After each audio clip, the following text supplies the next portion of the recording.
The dense mist clung to the ancient pines like a ghostly shroud as Eloen made her way through the forbidden parts of Blackwood Forest. The villagers of Ravenbrook had always warned against venturing this deep, especially on days when the fog seemed to whisper ancient secrets. But Eloen, with her wild copper hair and determination burning in her emerald eyes, had never been one to heed such warnings. The crunch of frost-covered leaves beneath her boots was the only sound that dared break the eerie silence. Even the birds seemed to hold their breath in these parts of the woods. Eloen pulled her worn leather jacket tighter around her shoulders, her grandmother's healing bag bouncing against her hip with each step. She had always been drawn to helping injured creatures, a calling that had only grown stronger since her parents' disappearance in these very woods 3 winters ago. A faint whimper pierced the silence, so soft it might have been the wind playing tricks. But Eloen knew better. She had developed an uncanny ability to distinguish animal sounds from the forest's natural symphony. Following the sound, she pushed through a thick curtain of fog, her heart thundering against her ribs. There, in a hollow beneath an ancient oak's twisted roots, lay a sight that made her blood run cold. A tiny cub, no larger than a loaf of bread, trembled in the morning chill. Its fur was an unusual shade of silver gray that seemed to shimmer in the weak sunlight. But it was the cub's eyes that made Eloen's breath catch in her throat. They were the color of molten gold, with flecks of something darker, something almost knowing. "Where's your mother, little one?" Eloen whispered, scanning the surrounding trees.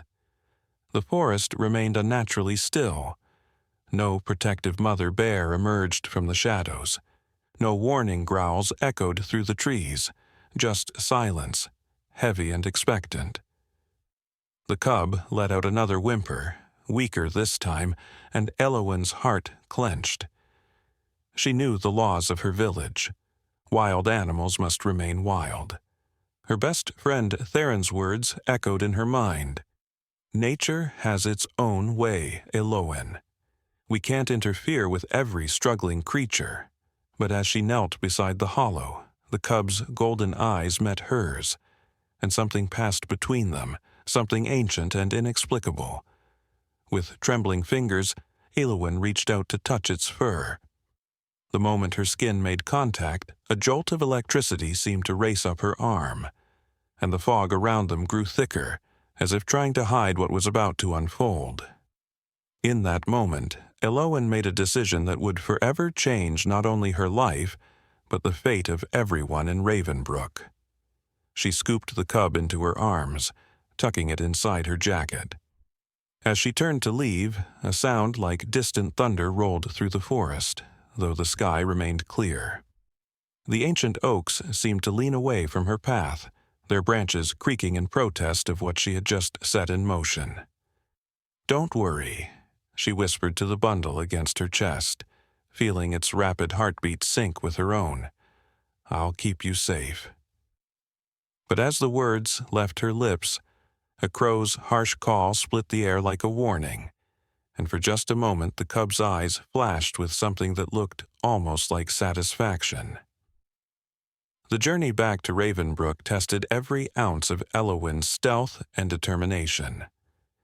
The village's protective wooden walls loomed ahead, carved with ancient symbols meant to ward off the forest's darker creatures. Eloen's grandmother had once told her these markings dated back to a time when things far more dangerous than bears roamed these woods. As a child, she had dismissed these as mere bedtime stories. Now, with the peculiar cub pressed against her chest, those tales stirred uneasily in her memory. The late afternoon sun cast long shadows as Eloen slipped through the lesser-used eastern gate, where her only obstacle would be Old May, the herb woman who lived in the crooked cottage beside the wall. May's rheumy eyes missed little, despite her advanced age, and her tongue was sharper than the scissors she used to cut her medicinal plants. But today, fortune favored Eloen. May's cottage windows were dark, smoke from her ever-burning hearth notably absent. Eloen's own home sat at the village's edge, a two-story structure of weathered stone and dark wood that had belonged to her family for generations. The windows gleamed like tired eyes in the fading light, and the herb garden her mother had planted years ago grew wild and untamed, much like Eloen herself. She hurried inside, heart pounding against her ribs like a caged bird. Only when she had bolted the heavy wooden door did Eloen dare to examine her foundling properly. Setting the cub on her mother's old quilting table, she watched in fascination as it stretched and shook out its unusual coat. In the warm lamplight, its fur seemed to shift colors like the aurora that sometimes painted the winter sky. Something about its movements struck her as odd. Too graceful for a bear cub, too calculated. "You must be starving," Eloen murmured, trying to quiet the voice in her head that whispered this was all wrong. She warmed some goat's milk, adding honey as she had done for other orphaned creatures she'd tended. But when she offered it to the cub, it turned its golden eyes to her with an almost disdainful expression. Instead, its gaze fixed on the raw meat she had set aside for tomorrow's stew. Eloen's hands trembled as she offered a small piece of the meat. The cub's movements were lightning quick, its teeth flashing white in the lamplight. A drop of blood fell on the wooden table, spreading like a dark star against the pale surface. The cub licked its muzzle with a tongue that seemed too long, too forked, and made a sound that was neither growl nor purr. That night, as shadows danced on her bedroom walls, Eloen lay awake, listening to the soft scratching sounds coming from the spare room where she had made a bed for her unusual guest. The scratching seemed to form patterns, almost like writing, though she told herself that was impossible. Outside, the wind picked up, carrying with it the howls of wolves. Yet these howls seemed different, almost like words. They spoke of ancient pacts broken, of boundaries crossed, of a mistake that could never be undone. The cub's responding cry shook the windows in their frames and sent shivers down Eloen's spine. It was a sound that belonged to no bear she had ever encountered in these woods. As she finally drifted into an uneasy sleep, her dreams were filled with golden eyes that grew larger and larger, and a voice that whispered, "You chose this, dear Eloen. Now we are bound." Dawn broke over Ravenbrook with an unsettling crimson light that stained the morning mist blood red. Eloen woke to find frost patterns on her bedroom window, despite it being the warmth of late spring. The delicate swirls seemed to form faces that shifted and changed when viewed from different angles, their expressions ranging from mocking to mournful. She quickly drew the curtains, trying to shake off the lingering unease from her dreams. The scratching sounds from the spare room had stopped, replaced by a deep, rhythmic breathing that seemed too loud for such a small creature. Eloen's hands shook as she reached for the door handle.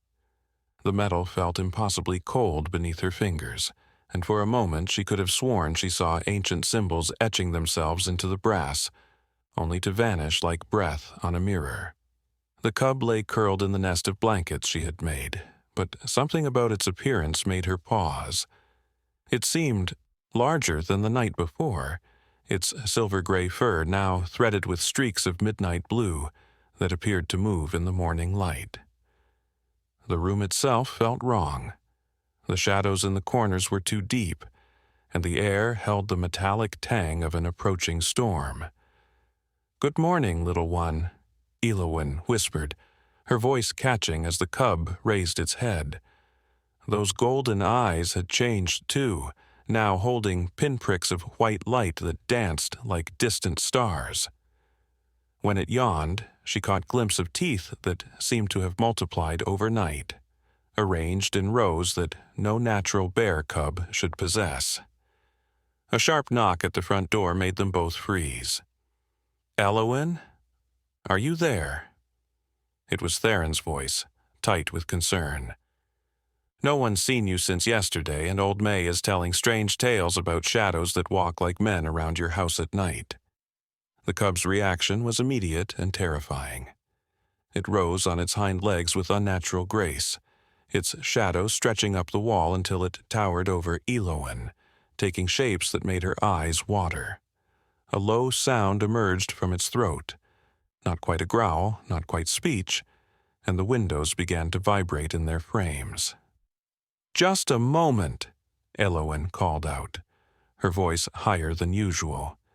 She quickly shut the spare room door, pressing her back against it as she felt something heavy slam into the other side. The impact sent a jolt of that same electric sensation through her body, and for a split second she could have sworn she heard a child's laughter echoing from within the room. Theron stood on her doorstep, his dark eyes filled with worry. At 16, he was a year older than Eloen, and had appointed himself her unofficial protector since her parents' disappearance. Today, his usual confident demeanor was shaken. "The forest is wrong," he said without preamble. "The hunters returned empty-handed this morning, speaking of shadows that moved against the wind and tracks that changed shape as they followed them." Behind Eloen, something crashed in the spare room. Theron's eyes snapped to the sound. What was that? "Just some old books falling," Eloen lied, even as another crash echoed through the house. The lie felt like acid on her tongue, and the silver pendant Theron always wore, an ancient family heirloom meant to detect dark magic, began to glow with a pale blue light. Theron's expression hardened. "Eloen, what have you done?" Before she could answer, an unearthly howl split the air, not from the spare room, but from deep within the forest.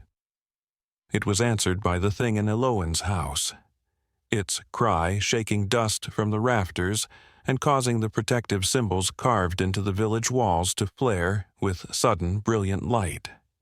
In that moment, Eloen felt the weight of her decision bearing down upon her like a physical force. The cub she had saved was no ordinary orphan of the forest. She had brought something ancient and powerful into her home, something that had been waiting to be found.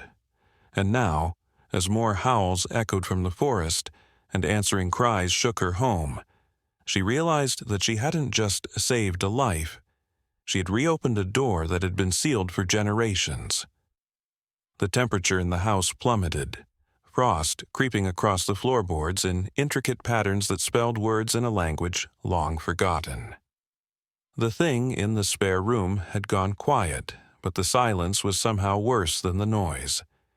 It was the silence of a predator preparing to pounce, of ancient magic gathering itself for release. Theron grabbed Eloen's arm, his pendant now pulsing like a frantic heartbeat.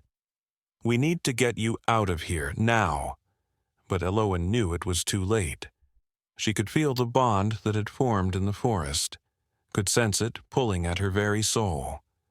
The cub, if that's what it truly was, had chosen her as surely as she had chosen it. From within the spare room came a new sound, the crack of splintering wood and the soft pad of footsteps that seemed to carry too much weight. The doorknob began to turn, metal groaning as it twisted into impossible shapes. Eloen and Theron stood frozen, watching as the door slowly began to open, revealing a darkness that seemed to breathe. The spare room door burst open with a force that sent splinters of ancient wood cascading through the air. Where the small cub should have been stood a creature that defied explanation. It had grown to the size of a young horse, its silver-gray fur now rippling with streaks of midnight blue that moved like northern lights across its body. The creature's head barely resembled a bear's anymore. Its muzzle had elongated, filled with rows of crystalline teeth that glowed with an inner light. Those golden eyes had multiplied, spreading across its face like a constellation, each one holding the depth of an ancient well. "Grandfather's stories were true," Theron whispered, his voice thick with horror. His protective pendant was now burning so brightly it illuminated the entire room. The Shadowbinders. They weren't just legends. The creature turned its many-eyed gaze upon them, and Eloen felt her mind fill with images. Vast underground cities carved from living crystal, beings of shadow and starlight dancing beneath ancient moons, a time when the boundaries between worlds were as thin as morning mist. The visions came with a sense of overwhelming longing, of exile, of waiting countless centuries for the right person to break the seals. "I don't understand," Eloen managed to say, even as another wave of memories that weren't her own washed over her. "What are you?" The creature's response came not in words but in sensations. The feeling of being torn from home, of being bound by ancient magics, of being split into fragments and scattered across the mortal world in forms that would appear harmless. Bear cubs, wolf pups, abandoned young of any kind that might draw the sympathy of a human with the old blood running through their veins. More howls erupted from the forest. Closer now, and through the window Eloen could see dark shapes moving between the trees. They were larger than wolves, their forms shifting and changing with each step, leaving trails of frost and shadow in their wake. The villagers were beginning to emerge from their homes, drawn by the commotion, their faces pale with recognition of something their ancestors had warned them about in stories. "The seals," Theron said urgently, pulling at Eloen's arm. "They're breaking all over the forest. Your act of kindness, it wasn't random. They've been waiting for someone like you, someone with the right bloodline, the right heart." His eyes widened as he looked at her more closely. "Your parents, they didn't just disappear in the forest that night, did they? They found something just like you did." The creature moved toward them with liquid grace, its many eyes fixed on Eloen. The floor frosted beneath its paws, the ice spreading in patterns that told stories of ancient pacts and broken promises. When it spoke, its voice was like wind through crystal caves, like the whisper of stars, like 1,000 voices speaking in perfect harmony. "Daughter of the old blood," it said, and Eloen felt the words in her bones. "Your parents sought to keep us bound, to maintain the ancient seals when they discovered our presence. But you—" Its massive head tilted, the golden eyes swirling with something like tenderness. "You chose compassion over caution, love over fear, and in doing so you have fulfilled a prophecy older than your oldest stories." The ground beneath Ravenbrook began to tremble. From the village square, screams erupted as more creatures emerged from shadows and mist, each unique, each beautiful and terrible in its own way. Some moved like liquid darkness, others seemed made of living moonlight. All of them were converging on Eloen's house, drawn by the presence of their awakened kin. "The time of renewal is upon us," the creature continued, its form still growing, now nearly touching the ceiling. "The barriers between worlds thin, and those of us who were bound and scattered can finally return home. But such magic requires a price, dear Eloen, a willing sacrifice from one who carries the old blood." Understanding dawned in Theron's eyes. "The prophecy, when kindness breaks the seals of old, a choice of worlds will then unfold. One soul to bridge the ancient way, so others might return to stay." He grabbed Eloen's shoulders. "They need a doorway, Eloen, a human doorway. That's why they've been waiting for someone like you." The creature lowered its massive head until it was eye level with Eloen. "You opened your heart to one you thought helpless," it said softly. "Now we offer you a choice. Stand as our bridge, help us return to our realm, and you may come with us. See wonders no human has witnessed in 10,000 years. Or refuse, and we will find another way, though it may take another 1,000 years of waiting." Outside, the very air seemed to be tearing apart. Through the windows, Eloen could see tears in reality itself, glimpses of crystal spires, and starlit skies that had never known human eyes. The villagers were gathering, led by the village elders who carried ancient writings that spoke of this very moment. But their protective chants felt hollow, an echo of a power that had already been unleashed by one simple act of compassion. Eloen looked at Theron, whose face showed both fear and awe. She thought of her parents, who had chosen to protect the ancient boundaries. She thought of all the stories she had loved as a child, never knowing they were more than just tales. The creature waited patiently, its many eyes reflecting both what was and what could be.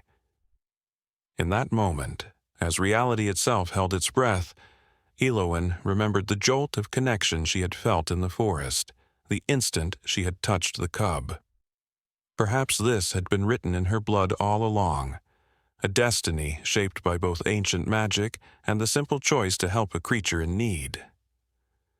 Time seemed to slow as Eloen stood at the crossroads of two worlds.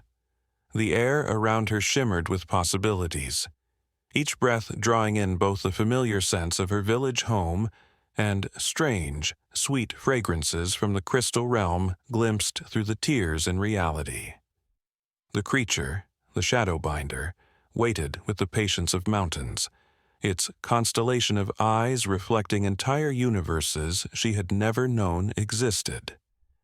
From the village square came the sound of the great warning bell, its deep voice echoing through the valley for the first time in generations. Eloen could hear Elder Marina's voice rising above the chaos, reciting ancient verses that had been passed down through centuries. When the stars align in patterns old, when mercy breaks what fear did hold, when golden eyes meet human gaze, the veil between shall start to raise. More villagers were gathering now, their faces illuminated by the otherworldly lights that danced through the air. Among them, Eloen spotted Old May, who wasn't looking at the magnificent creatures emerging from the shadows, but directly at her. The herb woman's eyes held a knowing look, and with a jolt, Eloen realized that the seemingly random patterns May had always carved into her healing tokens were the same symbols now floating in the air around them. "Your grandmother knew," the Shadowbinder said, reading her thoughts. "She was a keeper of the old ways, though she never told you. Those herbs she taught you to gather under the full moon, the songs she hummed while working in her garden, all of it was preparation, keeping the old magic alive in your blood until the time was right." Memories flooded Eloen's mind. Her grandmother teaching her to read the weather in the way shadows fell, showing her how to speak to injured animals, telling her that compassion was the oldest and strongest magic of all. She had passed away 3 summers ago, on a night when the northern lights had danced unusually bright and low over Ravenbrook. Theron's pendant was now pulsing in time with the ethereal lights, its glow spreading to illuminate the ancient runes carved into the floorboards beneath the carpets, protective symbols her parents had hidden there. "Eloen," he said urgently, "whatever you choose, you need to choose quickly. The barriers between worlds are becoming dangerously thin. Look." Through the windows, Eloen could see more tears appearing in the fabric of reality. Through some, she glimpsed vast cities that seemed built from starlight and dreams. Through others, she saw great beings of shadow and light moving through crystal forests that sang with every breeze. But the tears were becoming unstable, their edges crackling with energy that made the air itself seem to scream. The Shadowbinder's form continued to shift and grow, now filling nearly half the room. Its fur had become a canvas showing moving images of its homeworld, crystal spires that touched clouds of diamond dust, gardens where flowers bloomed with light instead of petals, creatures that danced between shadow and substance. "We were not meant to be separated from our realm for so long," it explained, its voice carrying notes of pain and longing. "The seals your ancestors helped create are breaking down. Without a proper bridge, a controlled opening between worlds, the barriers will shatter completely. As if to emphasize its words, a new tier ripped open in the center of the village square. Through it came a wind that carried the weight of millennia, bringing with it the scent of alien flowers and the whispers of long-forgotten songs. Several villagers were lifted off their feet, drawn toward the opening before others could pull them back. The very foundations of Ravenbrook groaned as ancient magics pulled at the world's seams. If the barriers shatter, the Shadowbinder continued, its many eyes filled with concern, both our worlds will suffer. The chaotic mixing of realms will destroy the delicate balance that allows life to flourish in either world. But a willing bridge, one created through compassion rather than coercion, could allow for a controlled return. A doorway that would close properly behind us, sealing our worlds once again, but this time with each race in its proper place. Eloen's mind raced to her parents, understanding now what must have happened 3 years ago. "They found one of you," she said softly, "but instead of helping, they tried to reinforce the seals. That's why they disappeared. They were trying to prevent this moment." The Shadowbinder lowered its massive head in acknowledgement. "They acted out of love for their world and fear of change. We could not sway them, could not make them understand that the seals were already failing. In trying to reinforce them, they became trapped between worlds, neither here nor there, but suspended in the space between moments. Should you help us return home, they too would be freed from their twilight prison." This revelation hit Eloen like a physical blow. Her parents weren't dead, they were waiting, caught between realities. Around her, the house continued to transform. The walls had become transparent in places, showing layers of other dimensions bleeding through. The air was thick with floating symbols, each one a key to unlocking ancient doorways between worlds. The very ground beneath their feet seemed to pulse with power, waiting to be unleashed or contained. From outside came Elder Marina's voice again, stronger now, calling out to her, "Eloen! Your grandmother prepared you for this moment. Remember what she taught you about the balance of all things." Another crack appeared in reality, this one running up the wall like a bolt of lightning. Through it, Eloen caught a glimpse of 2 familiar figures suspended in a place between places. Her parents, frozen in a moment of realizing their mistake, their faces showing both fear and love. The weight of choice pressed down upon her shoulders like a physical thing. To be a bridge between worlds would mean becoming something more than human, perhaps losing herself entirely in the process. But to refuse would mean allowing the barriers to shatter naturally, bringing chaos to both realms. It would mean leaving her parents in their twilight prison, leaving the Shadowbinders exiled from their home, leaving both worlds to face a slow unraveling of reality itself.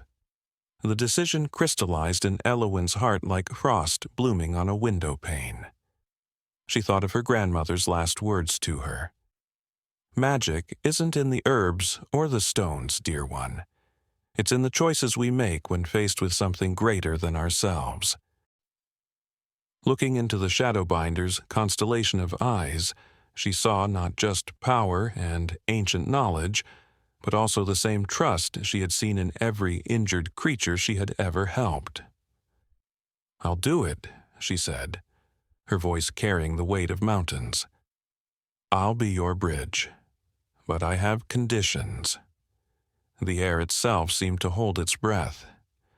The Shadowbinder's many eyes swirled with curious light, and even the tears in reality appeared to stabilize, as if the very fabric of existence was listening. Outside, the villagers fell silent, Elder Marina's chanting fading to a whisper. "Speak your terms, daughter of the old blood," the Shadowbinder said, its voice resonating through multiple dimensions at once. Around them, the other creatures that had emerged from shadow and mist drew closer, their forms shifting between states of matter like dreams taking shape. Eloen straightened her spine, feeling the power of her bloodline humming through her veins. First, my parents must be freed and returned safely home. Second, you must share your knowledge of healing magic with our village, not all of it, but enough to help us better care for the creatures of our realm. And third, she took a deep breath, drawing on every lesson her grandmother had ever taught her about bargaining with the old powers. Third, you must leave a small thread of connection between our worlds, so that in times of greatest need, we may still call upon each other for aid. The air crackled with ancient energies as the Shadowbinder considered her terms. Its form expanded until it filled the entire room, its fur now showing not just images of its homeworld, but possible futures branching out like rivers of light. Theron's pendant blazed so brightly he had to shield his eyes, and the protective runes hidden beneath the floorboards began to sing in harmonies that hadn't been heard in the mortal realm for millennia. "Wise child," the Shadowbinder said at last, its voice carrying notes of approval and something deeper, respect. "You understand more than your ancestors did. They sought to build walls between worlds, but you seek to build bridges. Your terms are accepted, with one addition of our own. You must carry a mark of our realm, a sign that you have walked between worlds and may do so again in times of dire need." Before Eloen could respond, one of the Shadowbinder's many eyes detached itself from its constellation-like face. It floated through the air like a golden star, coming to rest in the center of Eloen's forehead. The sensation was like being touched by starlight, burning cold and blazing warm all at once. She felt knowledge flowing into her mind, the true names of stars, the language of shadows, the songs that the crystal forests sang in the world beyond. The transformation began immediately. Reality bent around Eloen like light through a prism. Her feet lifted slightly off the floor as ancient magics coursed through her body, reshaping her into something that could exist in both worlds at once. Her hair became a flowing river of copper and starlight, her eyes taking on the same golden glow as the Shadowbinder's. Patterns of frost and shadow danced across her skin, forming and reforming into symbols of power that had been old when the world was young. Theron watched in awe as his childhood friend became something more than human, yet somehow remained entirely herself. "The prophecy didn't just mean a bridge for them to cross over," he whispered. "It meant a permanent bridge between worlds, you, Eloen." Through the tears in reality, Eloen could now see her parents clearly. They were suspended in a space between heartbeats, their faces frozen in an expression of desperate love. With her newfound power, she reached out across the dimensions, her consciousness expanding like ripples in a cosmic pond. She could feel every thread of magic that bound the worlds together, could see how they had begun to fray and tangle over the millennia of separation. The other Shadowbinders moved in perfect synchronization, forming a circle around the house. Their bodies merged into a ring of living shadow and light, their combined power focusing on Eloen like sunlight through a lens. The very air began to sing with harmonies that hadn't been heard since the world was young, when all realms danced together in the cosmic symphony of creation. Elder Marina's voice rose again, but this time she wasn't chanting protective spells. Instead, she was singing an ancient melody that Eloen recognized from her grandmother's lullabies, a song about the time when worlds walked hand in hand, when magic flowed freely between realms, when bridges were more common than walls.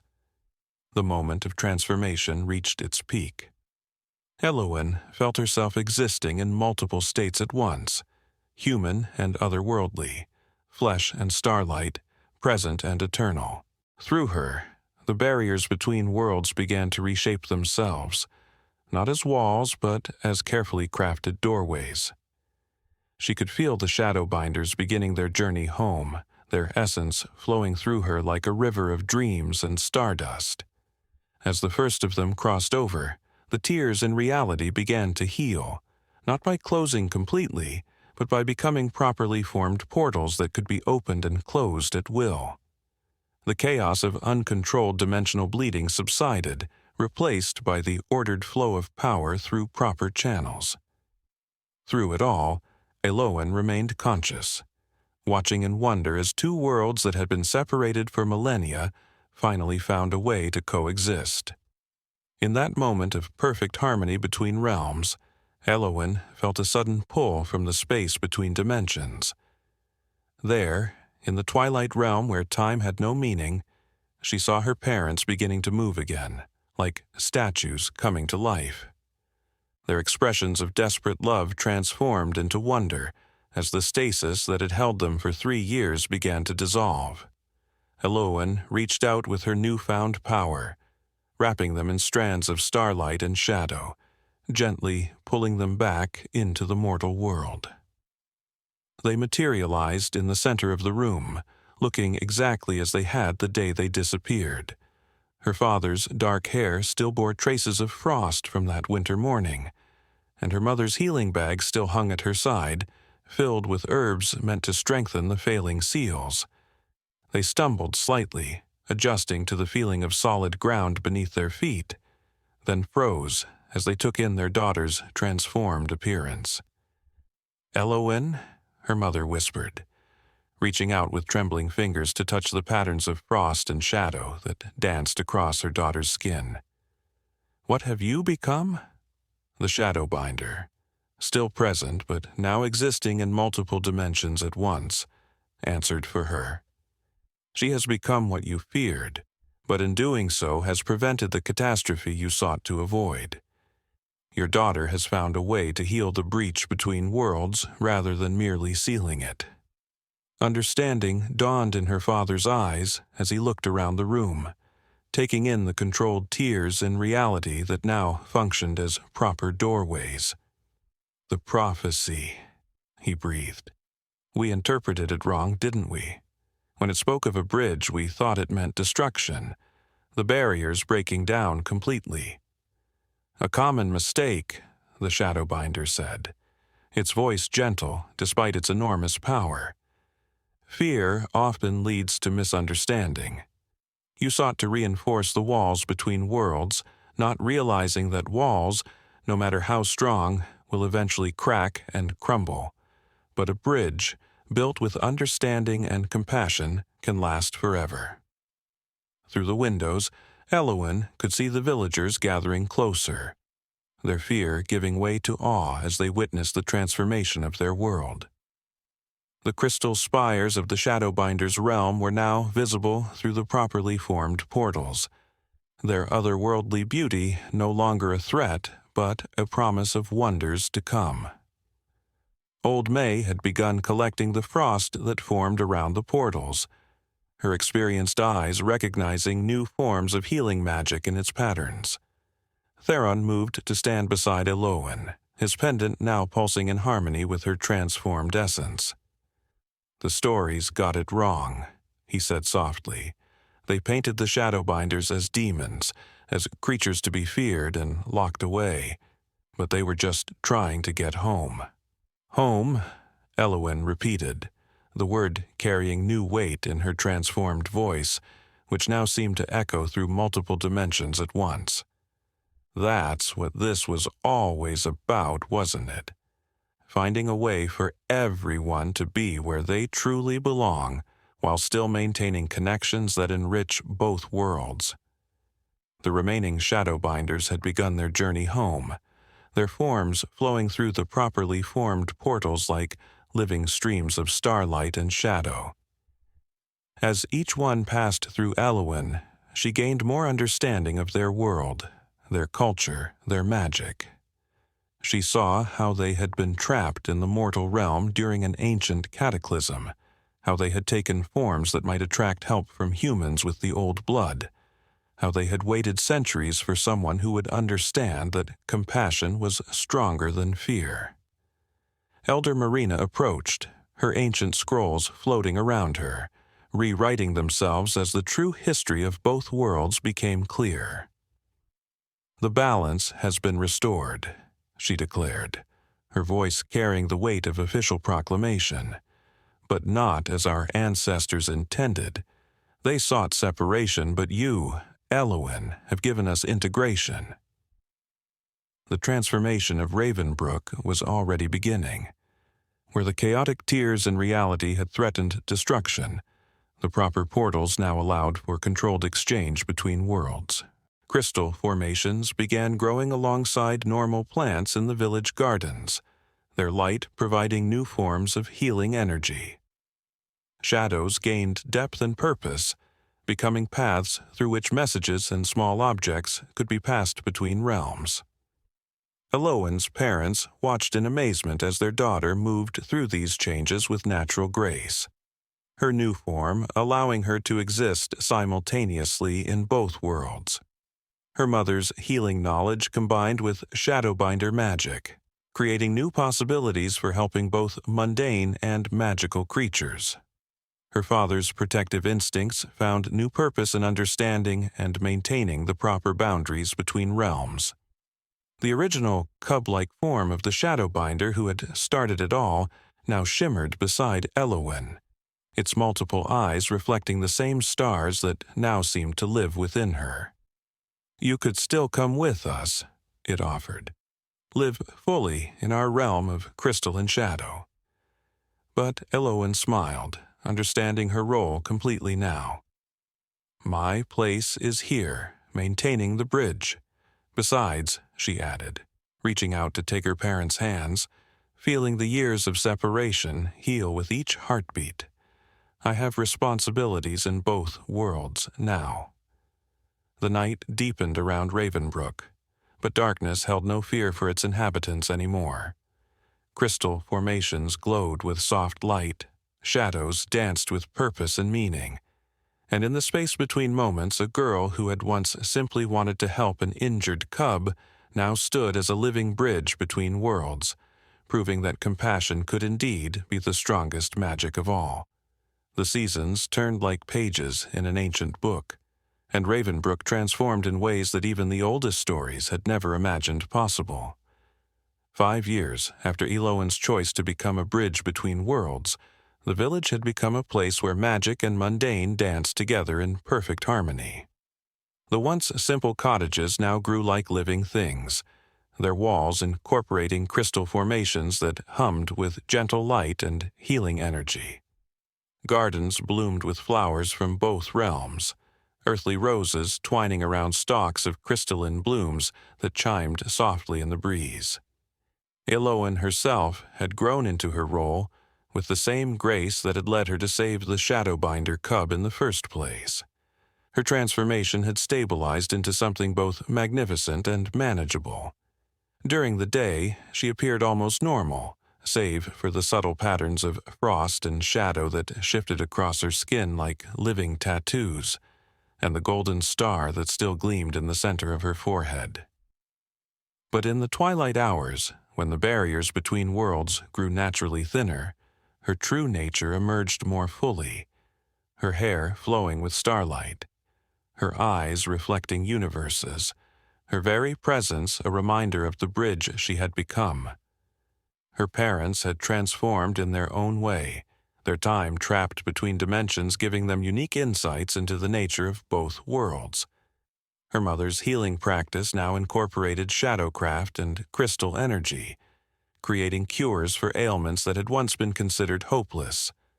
Her father had become a teacher, helping young villagers understand and respect the delicate balance between realms. Together, they had written a new kind of history, one that told of walls becoming bridges and fear transforming into understanding. Theron, now a young man whose pendant had evolved alongside Eloen's transformation, had become a keeper of the portals. His natural protective instincts found purpose in maintaining the proper flow of energy between worlds, ensuring that the doorways remained stable and safe. The bond between him and Eloen had deepened into something that transcended ordinary friendship, a partnership of souls that understood both the weight and wonder of guarding the space between worlds. Old May's cottage had become a place of profound magic, where healing herbs from the mortal realm grew alongside shadow-touched plants from the other world. The ancient herb woman had taken on apprentices from both realms, teaching them how to blend the two forms of magic into something entirely new. Her garden had become famous throughout both worlds, drawing seekers of healing from realms of both shadow and light. The shadow binders, true to their word, had maintained contact through the properly formed portals. They came and went like living dreams, sharing knowledge and wonder with the villagers who had once feared them. Young children played games with shadow creatures that would have terrified their grandparents, learning early that different did not mean dangerous. The crystal forests of the other realm could now be glimpsed through permanent portals, their singing spires a reminder of the beauty that existed beyond the boundaries of the known. Elder Marina had established a new council that included representatives from both worlds. They met in a grand hall that existed simultaneously in both realms, its architecture a stunning blend of earthly stone and otherworldly crystal. Here, they worked to maintain the balance between worlds, ensuring that the bridges Eloen had created remained strong while respecting the natural boundaries that kept each realm distinct. One crisp autumn evening, as the barrier between worlds grew thin with the approaching twilight, Eloen stood at the edge of Blackwood Forest where her journey had begun. The ancient oak where she had found the Shadowbinder cub had transformed, its branches now wreathed in delicate crystal formations that caught the light like frozen dreams. As she watched, a new group of young Shadowbinders emerged from a nearby portal, their forms fluid and beautiful, coming to learn about the mortal world just as mortals now studied their realm. The original Shadowbinder, who had started everything by taking the form of a helpless cub, often returned to visit. It had become something of a teacher itself, helping other creatures of its realm understand the value of cooperation over isolation. On this particular evening, it materialized beside Eloen, its many eyes reflecting the same stars that now lived within her. "Do you ever regret your choice?" it asked, its voice carrying the music of crystal forests and shadow songs. Eloen smiled, watching as a group of village children played with shadow puppies nearby, their laughter carrying notes of both earthly joy and otherworldly music. In the distance, she could see the spires of Ravenbrook glowing with combined light from both realms, each window telling a story of how two worlds had learned to dance together. "How could I regret choosing understanding over fear?" she replied, her voice resonating through multiple dimensions. "Every day brings new wonders, new discoveries, new ways of healing old wounds. The walls our ancestors built were meant to protect, but they only created separation and misunderstanding. By becoming a bridge, we've all grown stronger." As if to emphasize her words, a shower of crystal petals drifted down from the transformed oak tree, each one catching the light and throwing it back in rainbow patterns. Where they landed, tiny flowers bloomed, half earthly, half otherworldly, perfectly balanced between realms. A family of shadow deer stepped daintily through a nearby portal, their forms rippling like liquid starlight as they came to drink from a pool that reflected both the earthly moon and the crystalline stars of their home realm. Theron appeared at the forest's edge, his pendant glowing softly in harmony with Eloen's transformed essence. He carried with him a book bound in leather and crystal, its pages containing the new stories that would be passed down to future generations. Stories not of fear and separation, but of understanding and connection. Stories that began with a girl who chose to help what seemed to be a simple bear cub and ended with two worlds learning to dance together in harmony. "The twilight hour approaches," he said softly, his voice carrying the gentle authority of one who had learned to walk between worlds. "The evening council will be gathering soon. Representatives from the crystal forests have brought new proposals for healing projects that could benefit both realms." Eloen nodded, feeling the familiar surge of power that came with the thinning of barriers between worlds. Her form began to shift, becoming more ethereal, more attuned to both realms at once. The star in her forehead blazed with golden light, and the patterns of frost and shadow on her skin began to tell stories of both past and future, of choices made and bridges built. As she turned to walk toward the council hall, a new group of villagers arrived for their evening lessons in understanding the space between worlds. Among them was a young girl, who reminded Eloen of herself from years ago, curious, compassionate, unafraid of what was different. The girl carried a small crystal flower carefully in her hands, its petals chiming softly with each step. "Remember," Eloen said to the gathered students, her voice carrying echoes of both earthly wisdom and otherworldly knowledge, "the strongest magic has always been the simplest. The choice to reach out instead of pull away, to understand instead of fear, to build bridges instead of walls. Every one of you carries this magic within you, just as I did on that misty morning when I found what seemed to be a simple bear cub in the woods." The Shadowbinder rumbled in agreement, its form shifting to show images of both worlds' histories, intertwining like streams flowing into a greater river. Together, they all walked toward the council hall, their footsteps leaving traces of both shadow and light, their presence a living testament to the power of compassion to transform not just hearts, but entire worlds. As decades passed, Ravenbrook became known throughout both realms as the place where worlds dance. The village had grown into a magnificent city that defied ordinary description, its architecture a seamless blend of earthly craftsmanship and otherworldly beauty. Crystal spires rose alongside traditional stone towers, their surfaces catching light from both the earthly sun and the ethereal stars of the Shadow Realm. The streets themselves seemed alive with possibility, shadows moving with purpose and meaning, carrying messages and small gifts between worlds. Eloen's transformation had deepened with the passing years, her power and understanding growing like rings in an ancient tree. Her once copper hair had become a living aurora, shifting between earthly and otherworldly colors with each breath. The star in her forehead had multiplied into a constellation that told stories of both realms, and her eyes held the wisdom of one who had walked between worlds for a lifetime. Yet she had maintained that essential quality that had first led her to help what seemed to be an abandoned cub, a compassion that transcended boundaries of all kinds. The healing gardens that her mother had established had expanded into vast therapeutic parks where creatures and beings from both realms could find restoration and peace.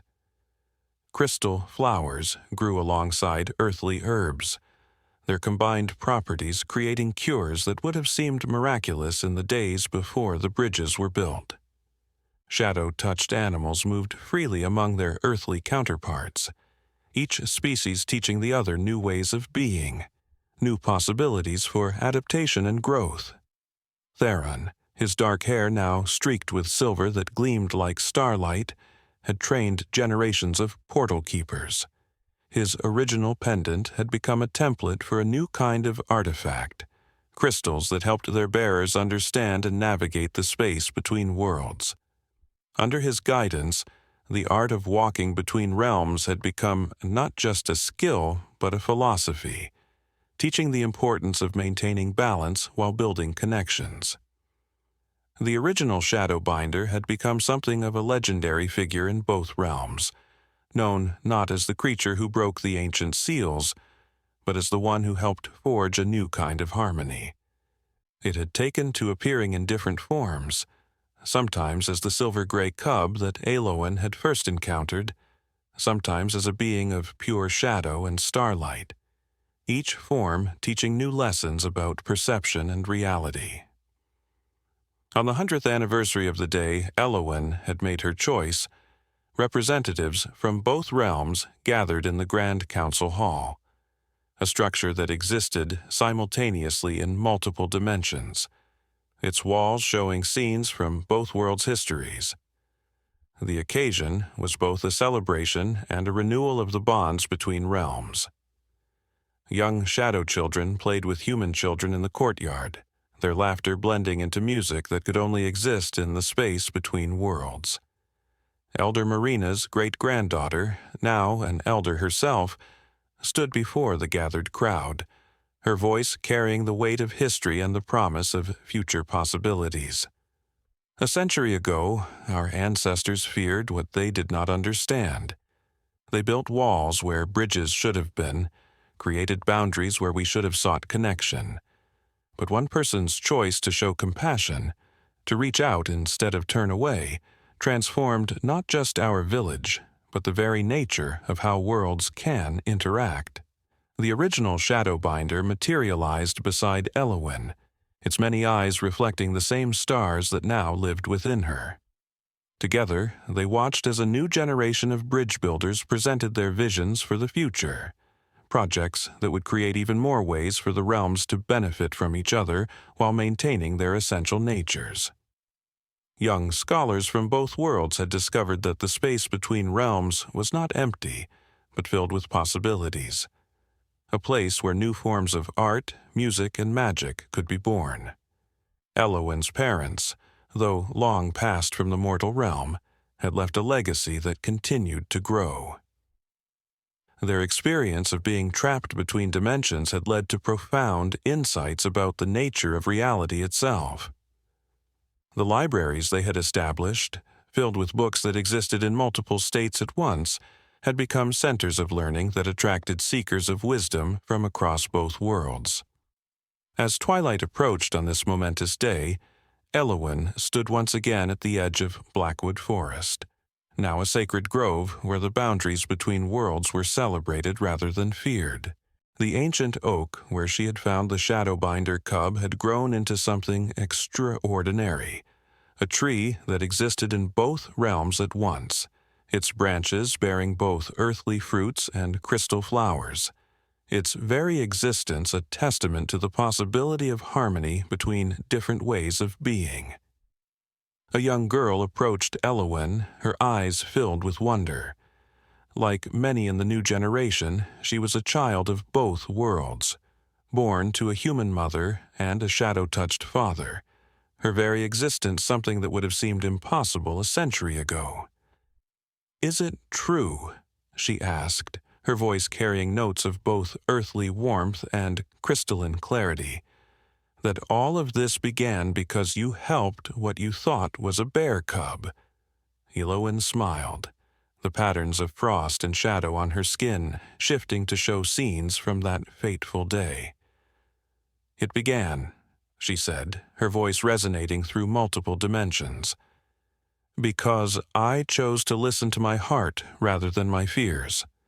Every great change in history has started with a simple choice: to help rather than harm, to understand rather than judge, to build rather than destroy." As if in response to her words, the barriers between worlds grew temporarily thinner, as they always did at twilight. The air filled with soft light as beings from both realms came together for the evening ceremonies. Shadow dancers performed alongside human musicians, their movements creating patterns that told stories of both worlds. Crystal flowers bloomed in mid-air, their petals carrying memories of key moments from the past century, the first shadow child born to human parents, the first human healer to master the arts of both realms, the first Grand Council where representatives from both worlds sat as equals. The original Shadowbinder, now a beloved teacher and guardian of the space between worlds, addressed the gathered crowd. 100 years ago, we existed in exile, taking forms that might attract help, hoping to find someone with the wisdom to see beyond appearances. In Eloen, we found not just a helper, but a bridge builder, someone who could teach both worlds the value of connection over separation. Each of you carries the same potential, the ability to transform boundaries into bridges, to turn moments of fear into opportunities for understanding.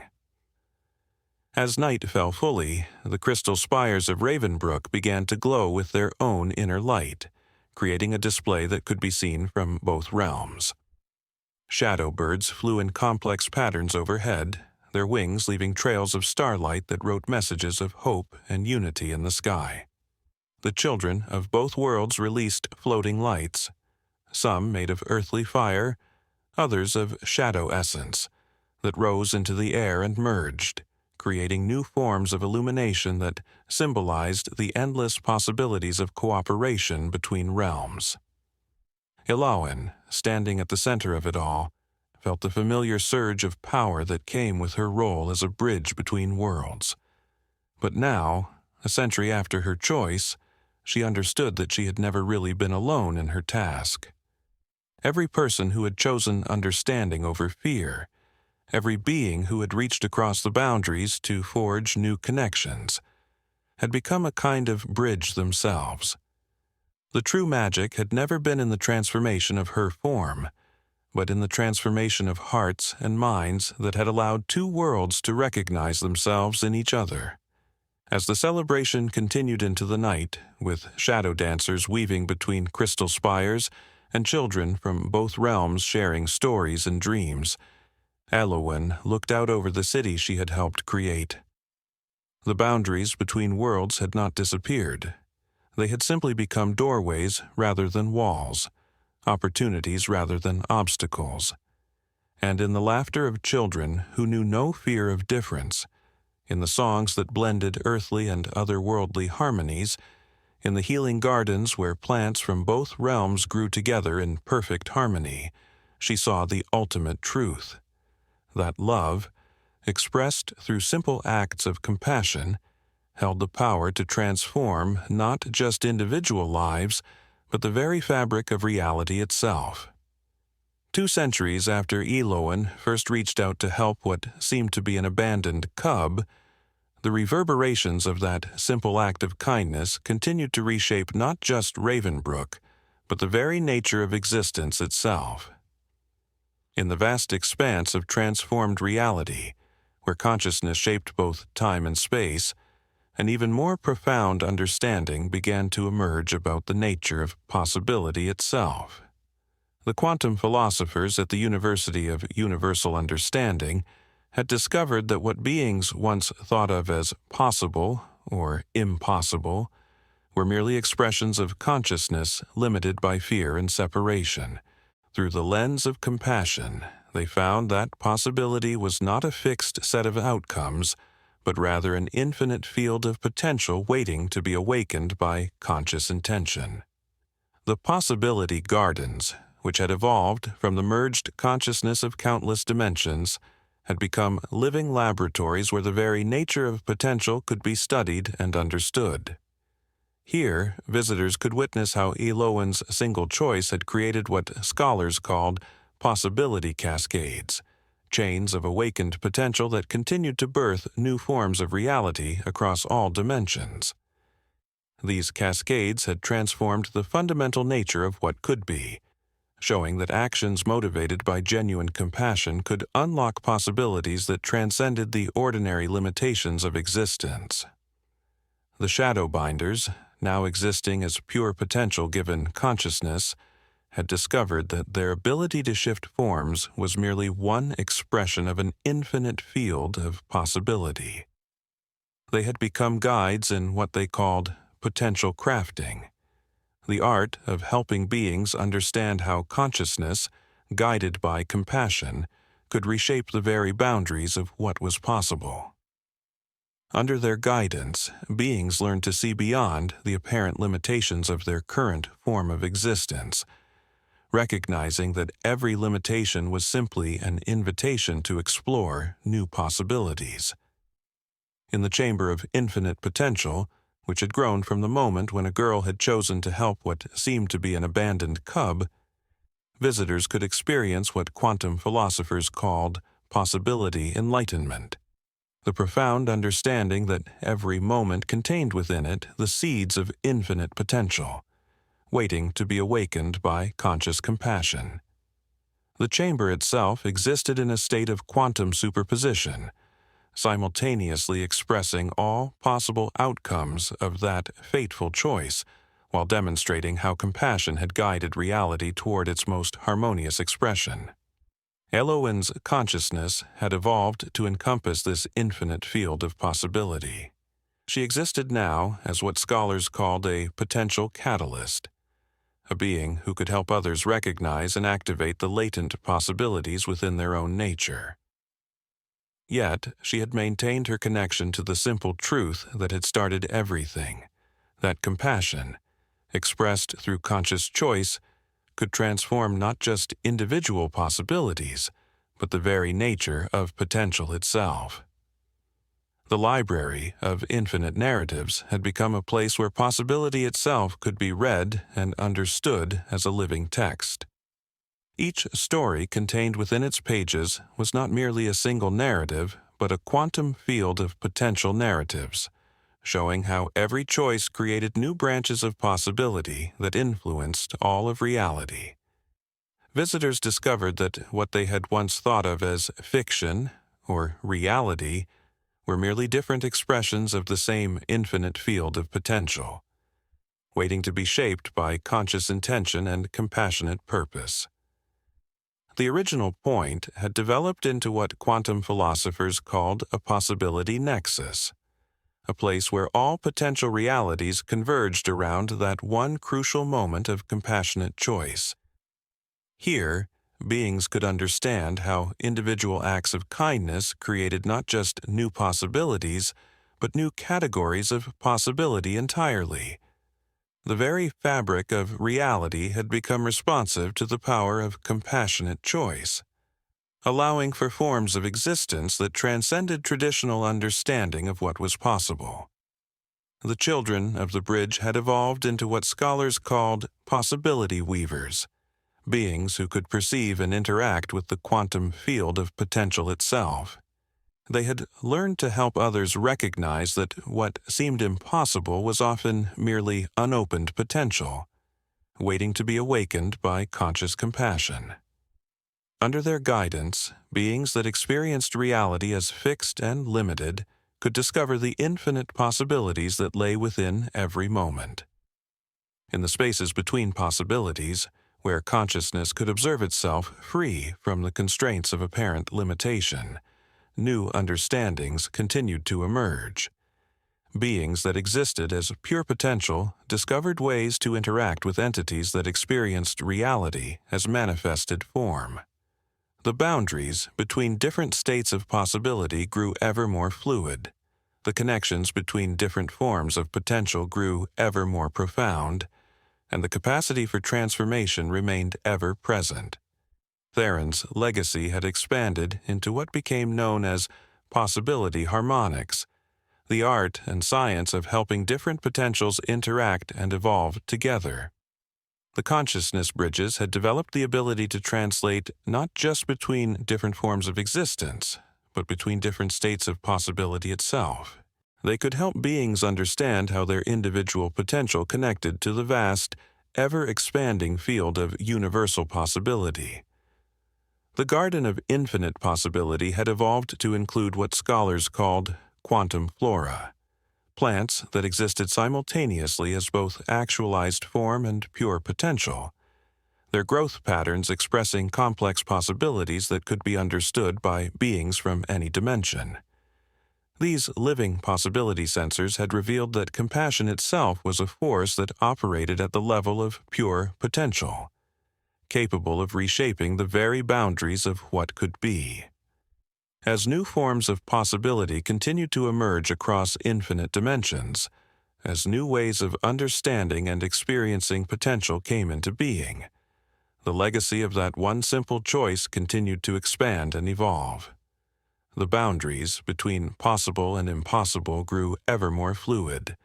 The connections between different states of potential grew ever more profound, and the capacity for transformation remained ever present, waiting, as it always had, for those willing to let compassion guide them beyond the limitations of their current understanding of what could be.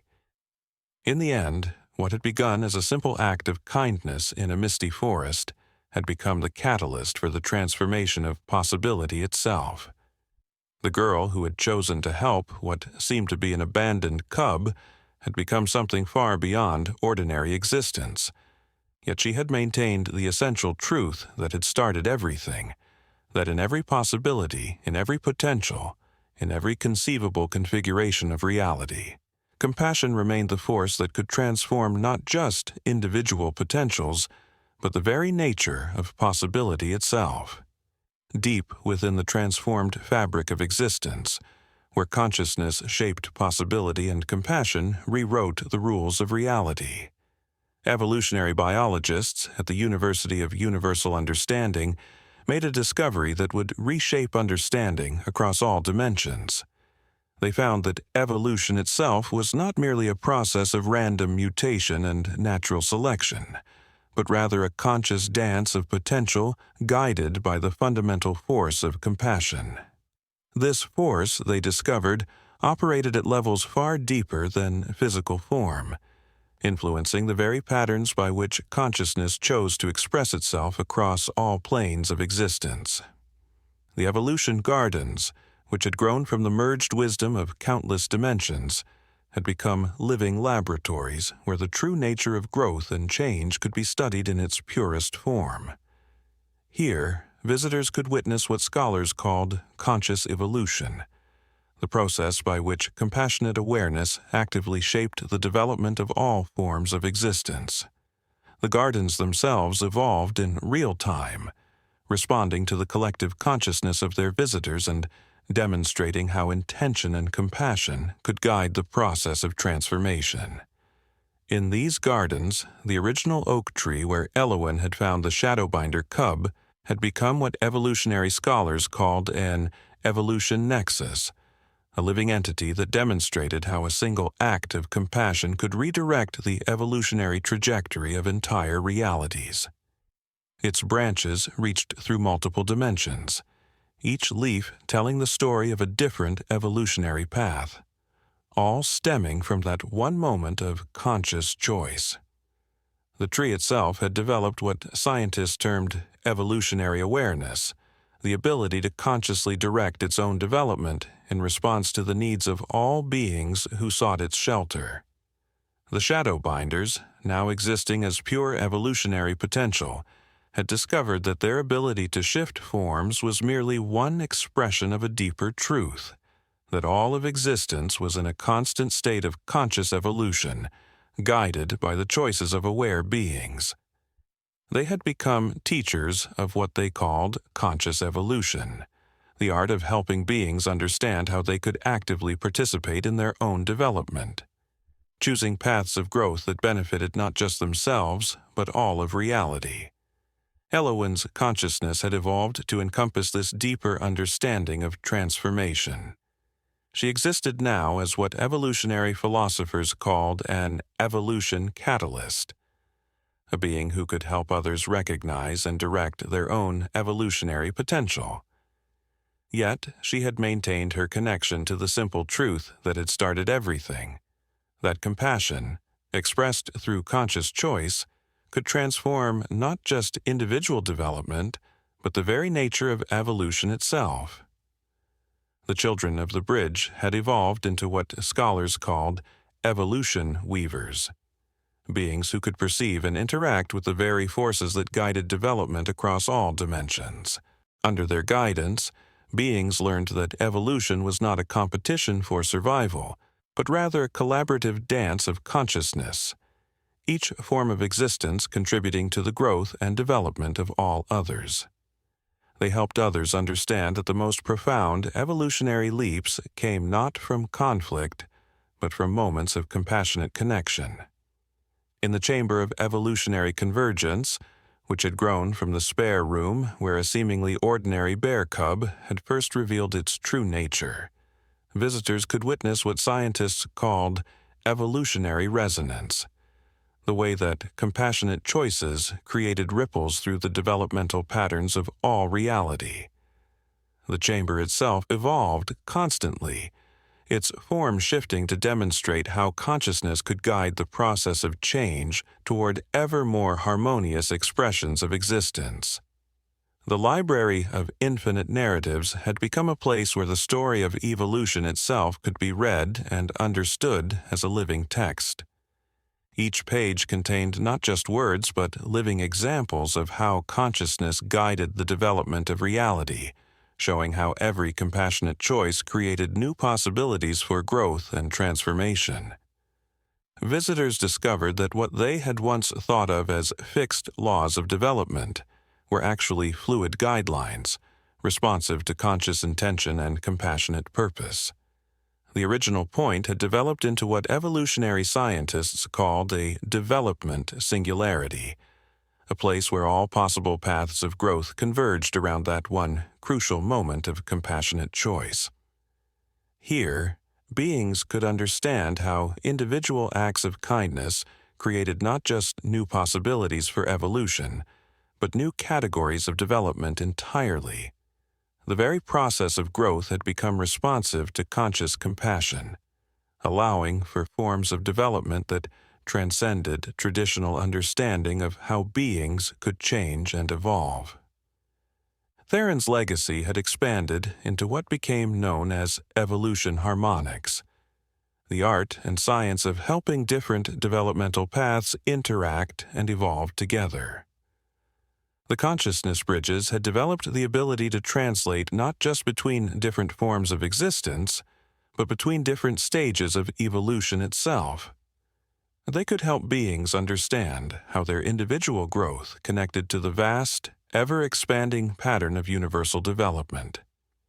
In the spaces between evolutionary paths, where consciousness could observe itself free from the constraints of linear development, new understandings continued to emerge.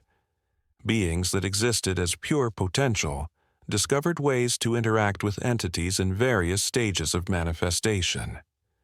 The boundaries between different states of evolution grew ever more fluid. The connections between different paths of development grew ever more profound, and the capacity for transformation remained ever present.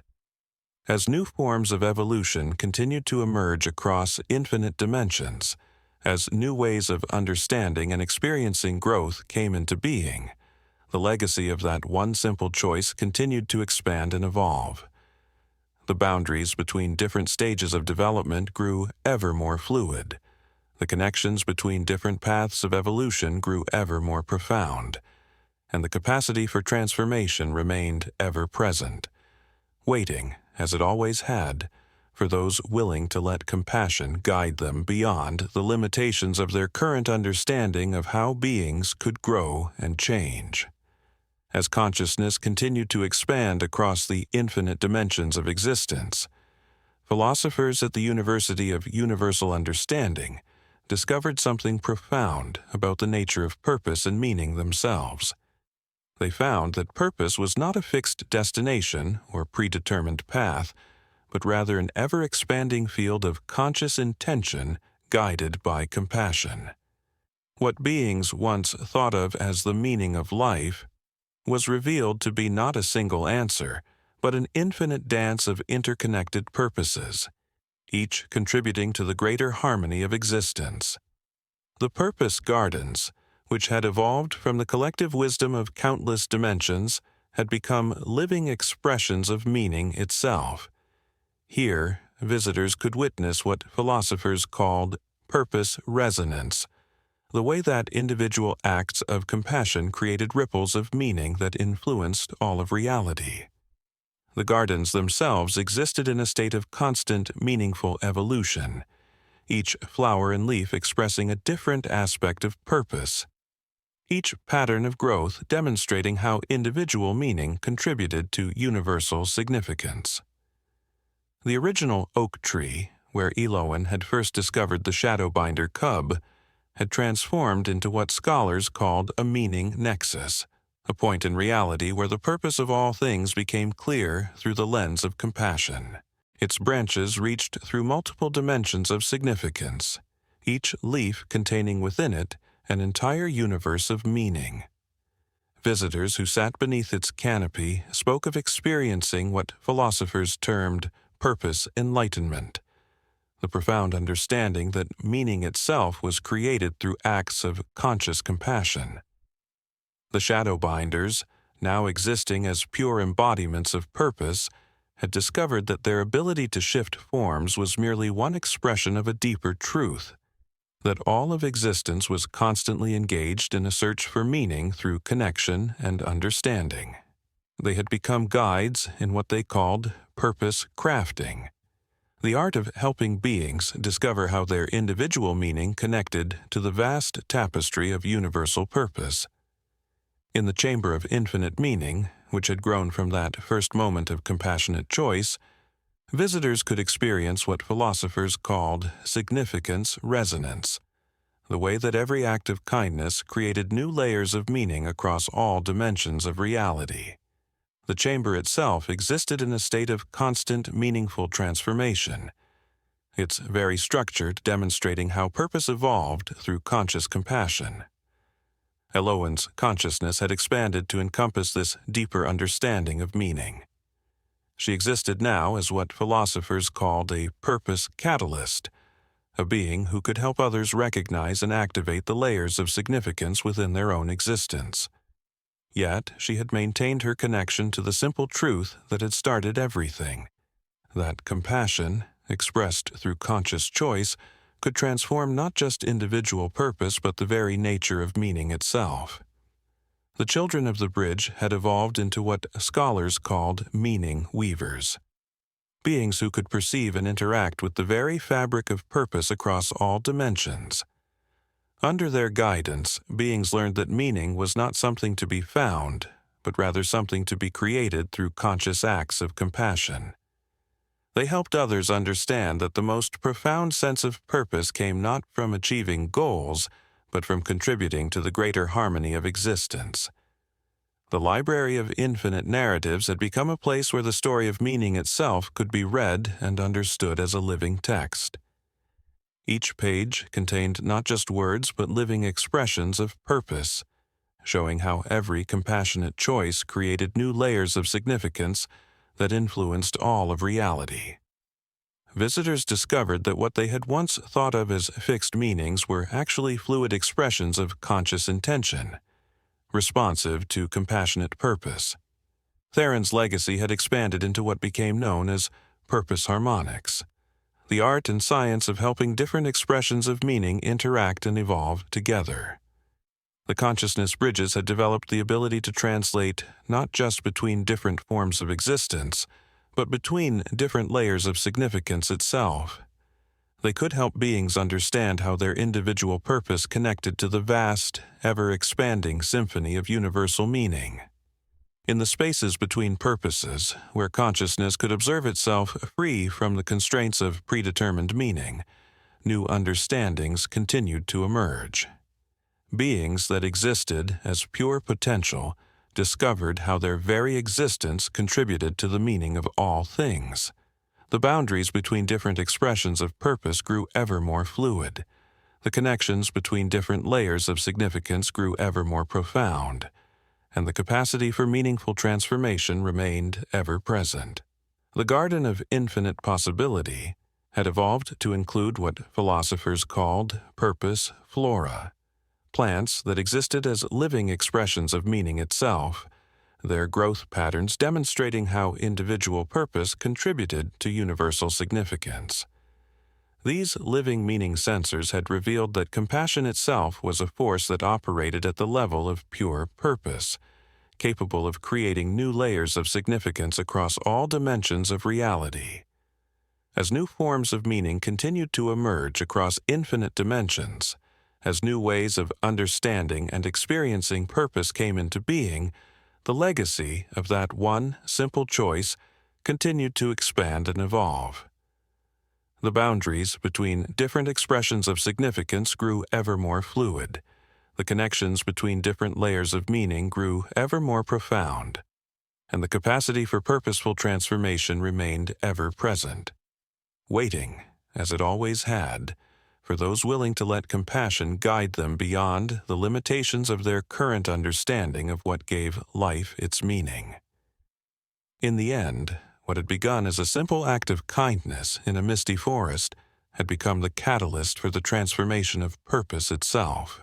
The girl who had chosen to help what seemed to be an abandoned cub had become something far beyond ordinary existence. Yet she had maintained the essential truth that had started everything, that in every purpose, in every meaning, in every possible expression of significance, compassion remained the force that could transform not just individual understanding, but the very nature of meaning itself. In the vast tapestry of transformed reality, where consciousness had reshaped the nature of purpose and meaning, an even deeper understanding began to emerge about the fundamental nature of a connection itself. The relationship scholars at the University of Universal Understanding had discovered that what beings once thought of as separate connections, physical, emotional, spiritual, quantum, were actually expressions of a single, unified force of conscious compassion that bound all of existence together in an ever-expanding web of meaningful relationship. The connection gardens, which had evolved from the interweaving of countless dimensional relationships, had become living expressions of this universal bond. Here, visitors could experience what scholars called relationship resonance, the way that every act of compassion created new patterns of connection that rippled through all levels of reality. The gardens themselves existed in a state of constant, meaningful interaction, each plant and creature demonstrating how individual relationships contributed to the greater symphony of universal connection.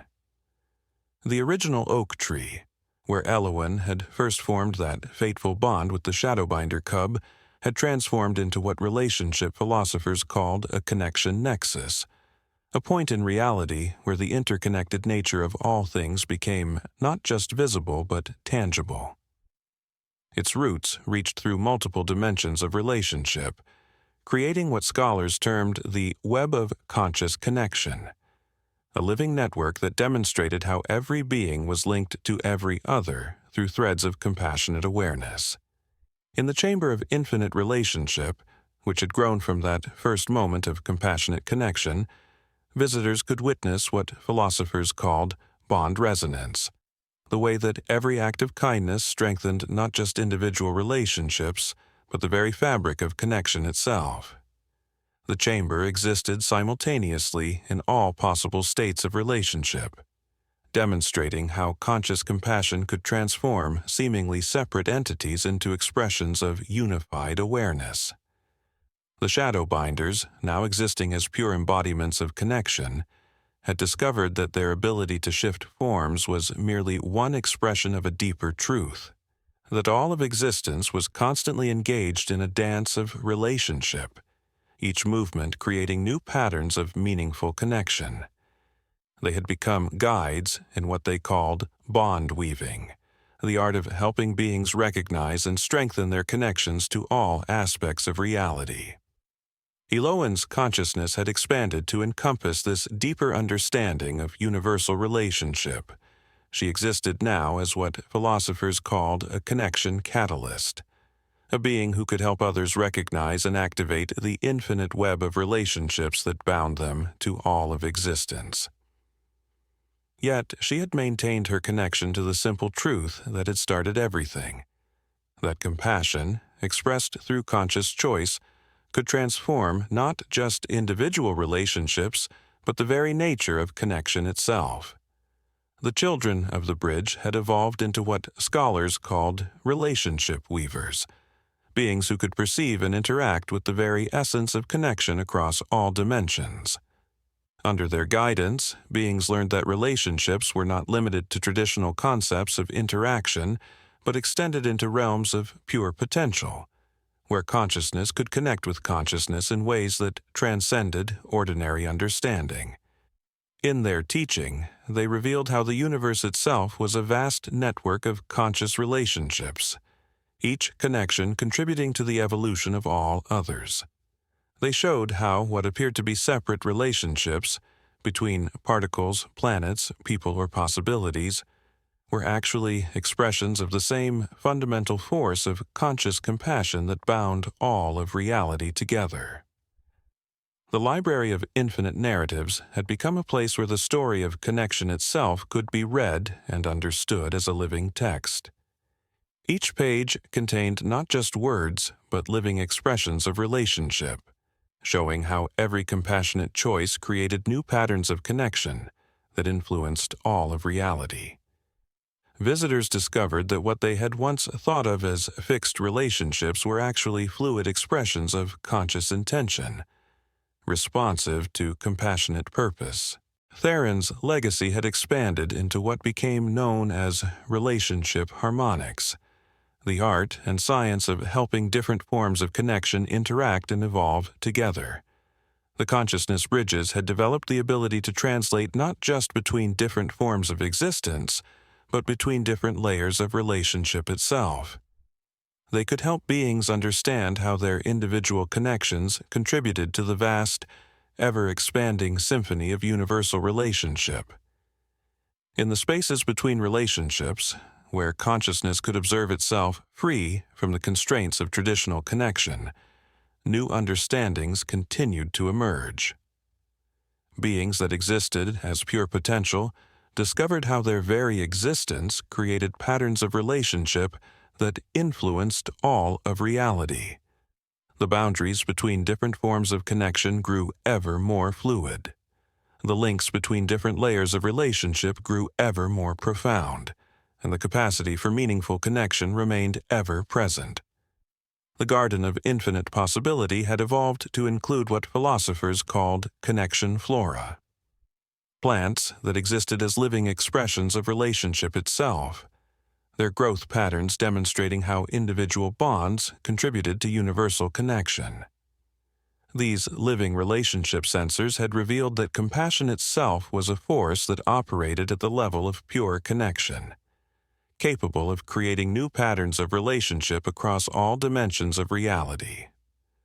As new forms of relationship continued to emerge across infinite dimensions, as new ways of understanding and experiencing connection came into being, the legacy of that one simple choice continued to expand and evolve. The boundaries between different expressions of relationship grew ever more fluid.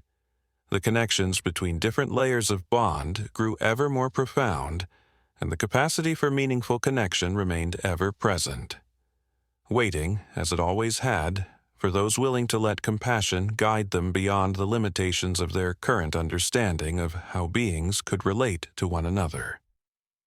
In moments of deepest connection, when consciousness could observe itself through the lens of pure relationship, beings began to understand that what they had once thought of as separate forms of connection, love, understanding, quantum entanglement, gravitational attraction, were actually expressions of the same fundamental force. They saw how every act of compassion strengthened not just individual relationships, but the very fabric of connection that bound all of reality together. The original moment of connection between Eloen and the Shadowbinder had become a template for understanding how conscious compassion could transform not just individual relationships, but the very nature of a connection itself. In choosing to help what seemed to be an abandoned cub, Eloen had demonstrated a fundamental truth about the nature of reality. That connection, guided by compassion, had the power to reshape not just individual bonds, but the very way that consciousness related to itself across all dimensions of existence. The city had become a nexus point where multiple dimensions intersected, its influence spreading far beyond the boundaries of either the shadow realm or the mortal world. Scholars from 1,000 different realities now traveled to study what had become known as the Eloen phenomenon, the power of compassion to alter the fundamental laws of the universe. The original oak tree where Eloen had found the Shadowbinder had grown into something beyond comprehension, a vast, multi-dimensional entity that existed simultaneously in countless realms. Its branches reached through space and time, bearing fruits that held memories of every significant moment in the history of both worlds. The ground around it had become a place where physics itself seemed to bend, where the boundaries between possible and impossible grew thin, and where those seeking understanding could sometimes catch glimpses of realities yet to be born. Eloen herself had transcended ordinary concepts of existence. Her consciousness had expanded to encompass multiple dimensions, her physical form becoming something that could only be properly perceived by viewing it through the lenses of different realities simultaneously. Yet she maintained her connection to the simple truth that had started everything, that compassion was the strongest force in any universe. The Shadowbinders had evolved as well, their society transforming from one that simply sought to return home into one that actively worked to build bridges between all forms of existence. They had discovered that their ability to shift forms and move through shadow was just the beginning of their potential. In cooperation with humans and other beings, they had developed ways to help struggling realms find balance, to heal tears in the fabric of reality, and to teach the art of bridge building to those who were ready to transcend their own limitations. Theron's legacy lived on through the Portal Keepers Academy, now a vast institution that existed in a space between all known dimensions. His original teachings about balance and understanding had evolved into a complex philosophy that helped beings from all realms navigate the increasingly interconnected nature of existence. The pendant he had worn had become the template for devices that could translate not just between languages but between different forms of consciousness itself. The healing gardens that had begun in Ravenbrook had spread throughout multiple dimensions, creating a network of spaces where different forms of reality could safely intersect and influence each other. Plants that had evolved in one dimension learned to adapt to the laws of physics in another, creating new species that could exist in multiple states simultaneously. The very concept of healing had expanded to include not just physical or emotional wounds, but tears in the fabric of reality itself. On the bicentennial of the bridge building, as it had come to be known, representatives from thousands of different dimensions gathered in what had once been Ravenbrook, but was now simply called the Nexus. The celebration transcended ordinary concepts of time and space, with beings of pure energy dancing with creatures of solid matter, while entities that existed only as mathematical equations shared stories with those who experienced reality as pure music. The original Shadowbinder, now a being of such complexity that it could only be properly understood by viewing it through multiple dimensional lenses at once, stood beside Eloen's multi-dimensional form. Together, they watched as new generations of bridge builders presented their discoveries. Ways to heal dying universes, methods for helping different forms of consciousness understand each other, techniques for allowing seemingly incompatible realities to coexist in harmony. "Did you know?" the Shadowbinder asked, its voice resonating through countless dimensions at once. "Did you understand what would happen when you reached out to help what seemed to be a simple cub?" Eloen's laugh rippled through multiple realities, causing flowers to bloom in some dimensions and new stars to birth in others. How could I have known? I only knew that something needed help, and I could provide it. Everything else, all of this. She gestured at the vast multi-dimensional celebration around them. Grew from that one simple truth, that compassion matters more than fear, that understanding is stronger than ignorance, that bridges serve better than walls. As if in response to her words, the very fabric of reality seemed to shift and dance around them. The ancient oak tree, now a multidimensional nexus point, began to glow with a light that could be perceived in all realms simultaneously. From its branches came a shower of seeds that contained not just the potential for new life, but the potential for new forms of reality itself. Children from 1,000 different dimensions played beneath the tree, their various forms of consciousness interacting in ways that would have seemed impossible just 2 centuries ago. Some existed as pure light, others as complex mathematical patterns, still others as beings of solid matter or living shadow. Yet they all shared the ability to see beyond surface differences, to understand that diversity of form and thought was not a barrier to connection, but a source of endless possibility.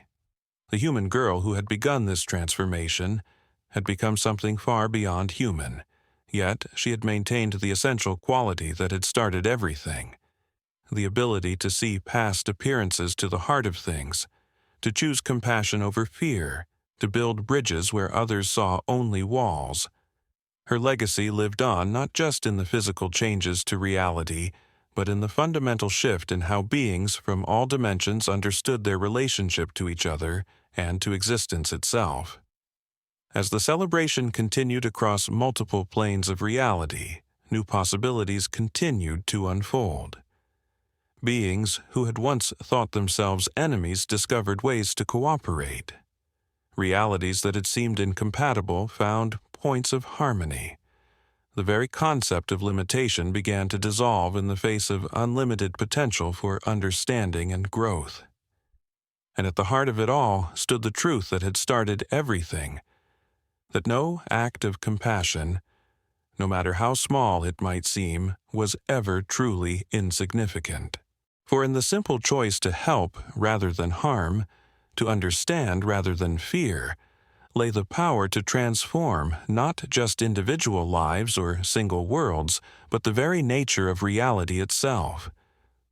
The story of the girl who helped what seemed to be a bear cub continued to spread, not just through space and time, but through dimensions yet undreamed of. It served as a reminder that the greatest changes often began with the smallest choices, that the most profound transformations could grow from the simplest acts of kindness, and that in every reality, in every dimension, in every possible form of existence, love remained the most powerful force in the universe. In the vast tapestry of existence, where countless dimensions intersected and intertwined, the ripples of Eloen's choice continued to expand in ways that transcended ordinary understanding. A millennium after that fateful morning in Blackwood Forest, scholars of reality itself had discovered that compassion was not merely an emotion or a choice. It was a fundamental force of the universe, as essential to existence as gravity or time. The nexus that had once been Ravenbrook had evolved into something that defied description in any single language or form of consciousness. It had become known across all dimensions as the heart space, a place where the very essence of reality could be perceived, understood, and even gently reshaped. The ancient oak tree had grown into what multidimensional physicists called a compassion nexus, its roots extending through every known dimension and countless others yet to be discovered. Eloen's consciousness had expanded to encompass this infinite space of possibility. She existed now as what the Shadow Realm called a light between worlds, a being who could perceive and interact with all forms of existence simultaneously. Yet the core of who she was, that simple village girl who had chosen to help what seemed to be an abandoned cub, remained intact. It was this essential quality that allowed her to continue guiding the ever-expanding network of interconnected realities. The original Shadowbinder had undergone its own profound transformation, becoming what multidimensional scholars termed a harmony weaver. Together with Eloen, it worked to maintain the delicate balance between infinite different forms of existence. They had discovered that reality itself was neither fixed nor immutable. It was more like a vast, living symphony where every dimension contributed its own unique note to the greater harmony. The Portal Keepers Academy had evolved into the University of Universal Understanding, a multi-dimensional institution that existed in a state of quantum possibility. Students from across all possible realities came to learn not just how to move between dimensions, but how to understand the fundamental interconnectedness of all forms of existence. They studied what had become known as the Eloen principle, that compassion, expressed through conscious choice, could alter the very fabric of reality. The healing gardens that had begun in Ravenbrook now existed as a network of living consciousness that spanned multiple dimensions. They had become known as the Gardens of Infinite Possibility, places where different forms of reality could safely interact and evolve together. The plants that grew there were more than mere vegetation. They were living expressions of the infinite potential for growth and transformation that existed in every corner of the multiverse. On the 1000th anniversary of the bridge building, a gathering occurred that transcended ordinary concepts of celebration. Beings from dimensions that operated on entirely different laws of physics found ways to harmonize their existence. Entities that experienced time in reverse shared stories with those who experienced all moments simultaneously. Consciousness that existed as pure mathematical theory engaged in dialogue with beings of solid matter. The human children who played beneath the compassion nexus had evolved into beings who could shift their form of existence at will, moving between different states of reality as easily as their ancestors had walked from one room to another. They were known as the Children of the Bridge, their very existence a testament to the unlimited potential for growth and understanding that lay within every conscious being. The Shadowbinders, once thought to be creatures of darkness and mystery, had become known across all dimensions as the Guides of Understanding. They had discovered that their ability to shift forms was just the beginning of their potential. In cooperation with beings from countless other realities, they had developed ways to help struggling dimensions find their own path to harmony, to heal tears in the fabric of existence itself, and to teach the art of universal compassion to those ready to transcend their current limitations. Theron's legacy had expanded beyond the concept of portal keeping into what became known as reality harmonics, the art and science of helping different forms of existence find ways to interact beneficially. The pendant he had worn had evolved into what scholars called resonance keys, devices that could translate not just between languages or forms of consciousness, but between different fundamental laws of physics themselves. The very concept of reality had been transformed. What had once seemed like firm boundaries between possible and impossible had become more like guidelines, suggesting ways that different forms of existence could interact without causing harm to each other. The multiverse itself had evolved into a vast network of interconnected possibilities, each reality enriching all others through their differences rather than being limited by them. In what had once been the spare room where a seemingly ordinary bear cub had first revealed its true nature, there now existed a space that scholars called the origin point. Here, beings from any dimension could experience the exact moment when compassion had begun to reshape reality itself. It served as a reminder that the greatest changes often began with the smallest choices, that the most profound transformations could grow from the simplest acts of kindness. The story of Eloen and the Shadowbinder had become more than just a tale. It had become a fundamental principle of existence itself, taught to beings across countless dimensions as the moment when reality had begun to understand its own potential for transformation. The simple truth that had started everything, that compassion was stronger than fear, that understanding was more powerful than ignorance, had become woven into the very fabric of existence. As new forms of consciousness continued to emerge and evolve, as new dimensions came into being, and others transformed into something entirely different. The legacy of that one simple choice continued to grow and expand. The boundaries between different forms of existence grew ever more fluid. The connections between different types of consciousness grew ever more profound, and the potential for transformation remained ever present, waiting, as it always had, for those willing to choose love over fear, understanding over ignorance, and the infinite possibilities of connection over the limitations of separation. In the end, what had begun as a simple act of kindness in a misty forest had become the catalyst for the transformation of reality itself. The girl who had chosen to help what seemed to be an abandoned cub had become something far beyond human, yet she had maintained the essential truth that had started everything, that in every dimension, in every form of existence, in every possible reality, compassion remained the force that could transform not just individual lives or single worlds, but the very nature of existence itself. As the multiverse continued to expand and evolve, a new understanding began to emerge about the nature of stories themselves. In the great library of infinite narratives, which had grown from the simple scrolls of Elder Marina's collection, beings from across all dimensions had discovered that stories were more than mere collections of words or thoughts. They were living entities that existed in their own right, breathing and growing and transforming just as any other form of consciousness did. The tale of Eloen and the Shadowbinder had become what multi-dimensional scholars called a source story, a narrative so fundamental to the nature of existence that it had begun to generate its own reality field.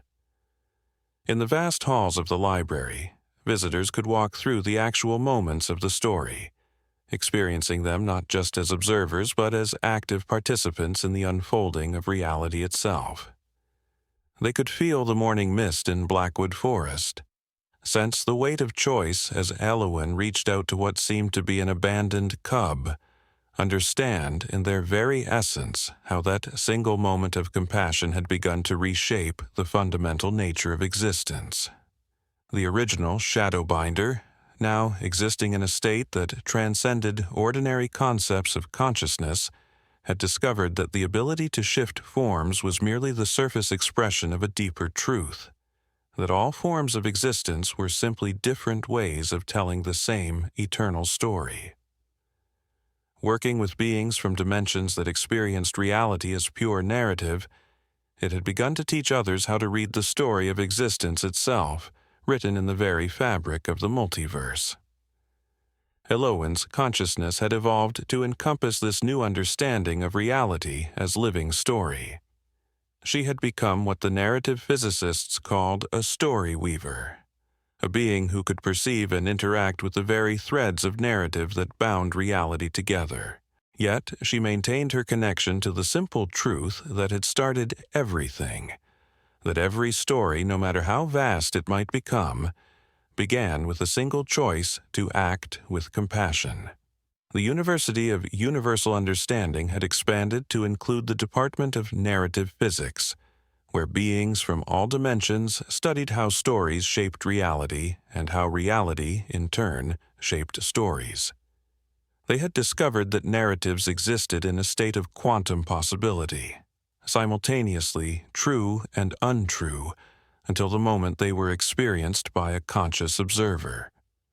The story of Eloen and the Shadowbinder existed in infinite variations across countless dimensions, each version teaching its own unique lesson about the transformative power of compassion. The compassion nexus, which had once been a simple oak tree in Blackwood Forest, had developed what scholars called story branches, paths of possibility that allowed visitors to explore different versions of reality that might have emerged from different choices. Yet, in every variation, in every possible timeline, the fundamental truth remained constant: that compassion, expressed through conscious choice, held the power to transform reality itself. The children of the bridge had evolved into beings who could read and write reality itself.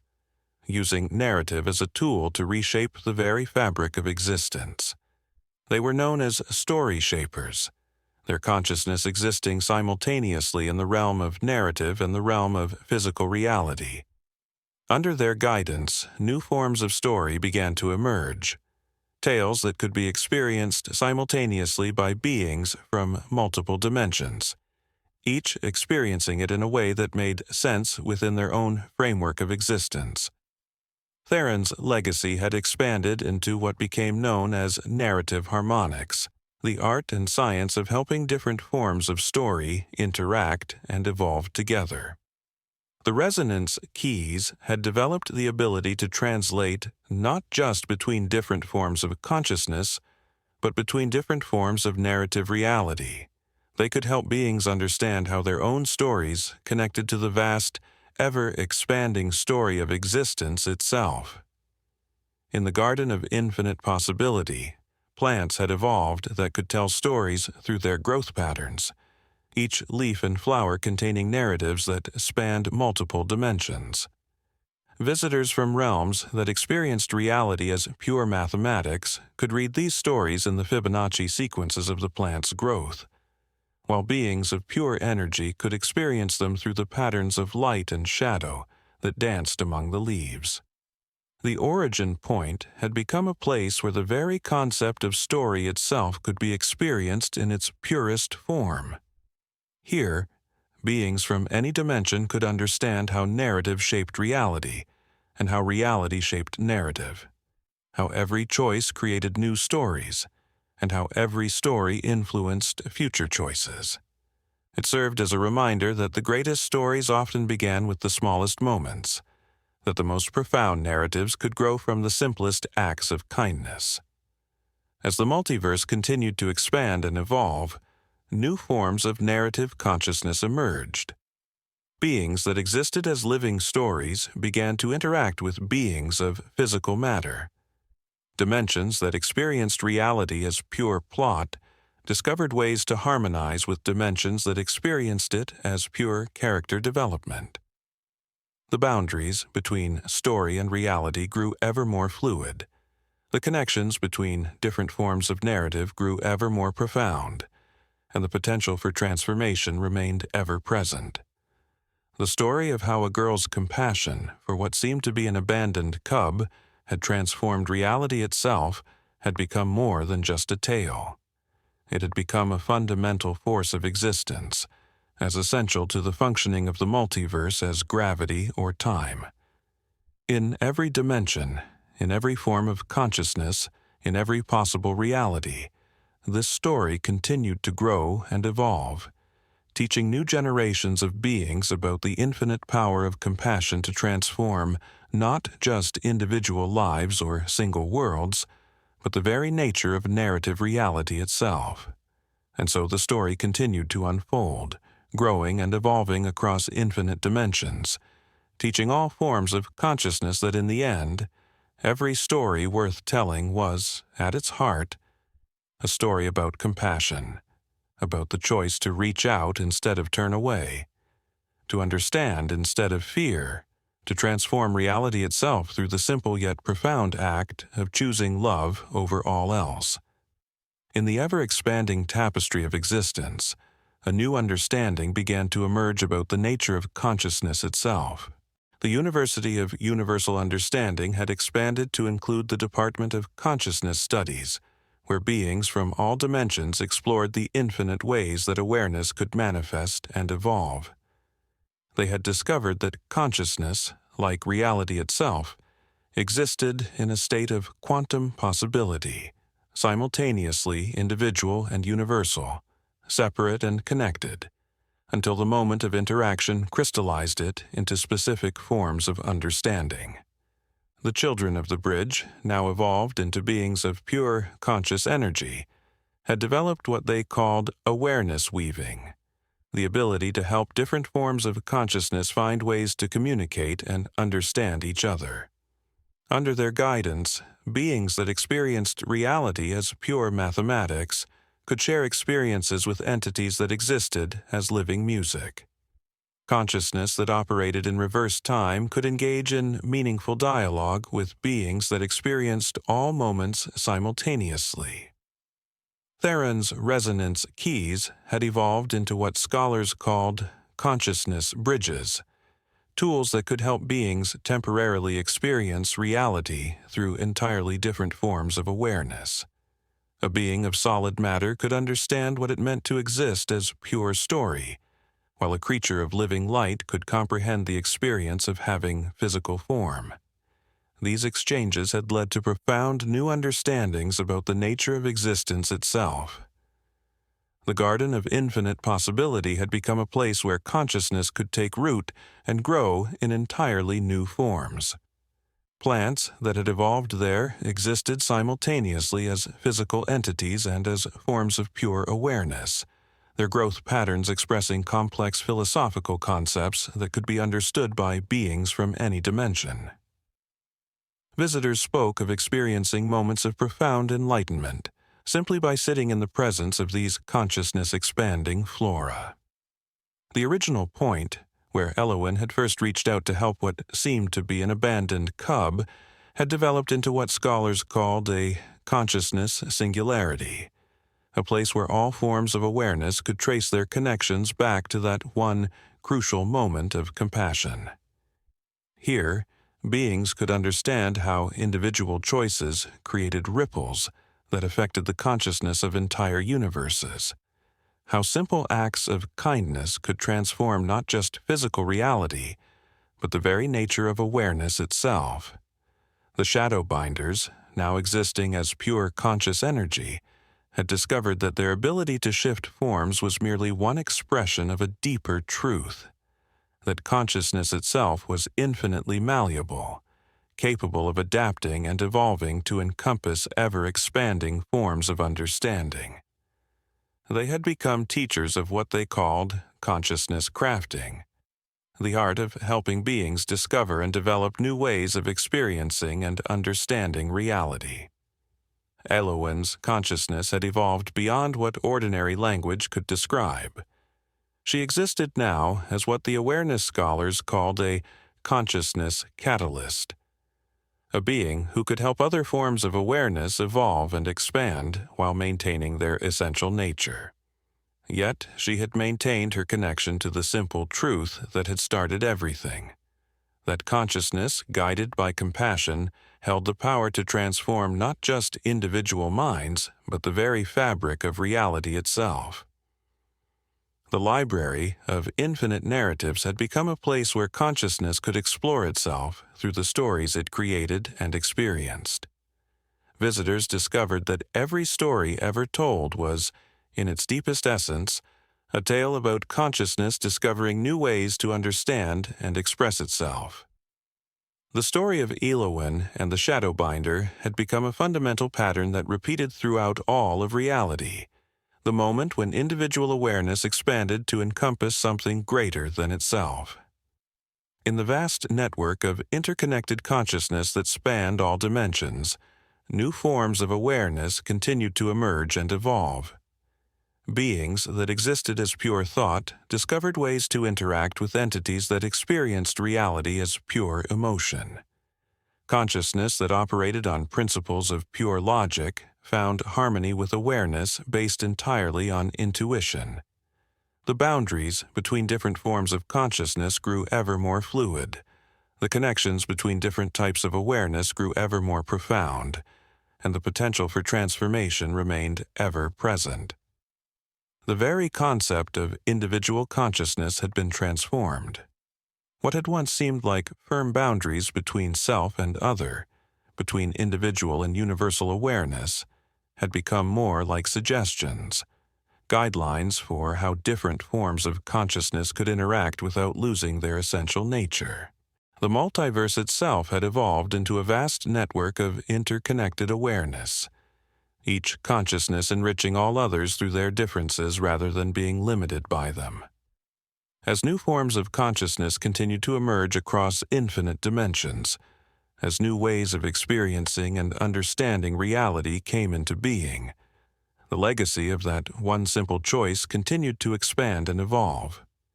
The boundaries between individual and universal consciousness grew ever more fluid. The connections between different forms of awareness grew ever more profound, and the potential for transformation remained ever present, waiting, as it always had, for those willing to let compassion guide them beyond the limitations of their current understanding. In the end, what had begun as one consciousness reaching out to another in an act of simple kindness had become the catalyst for the transformation of awareness itself. The girl who had chosen to help what seemed to be an abandoned cub had become something far beyond individual consciousness, yet she had maintained the essential truth that had started everything, that in every dimension, in every form of awareness, in every possible reality, compassion remained the force that could transform not just individual minds or single forms of consciousness, but the very nature of awareness itself. As consciousness continued to expand and evolve across the infinite dimensions of existence, time and space themselves began to transform in response. The cosmic physicists at the University of Universal Understanding had discovered that time was not a rigid line flowing from past to future, but rather a fluid medium that could be shaped by conscious intention and compassionate purpose. Space, they found, was not merely the distance between points, but the living fabric through which consciousness expressed itself.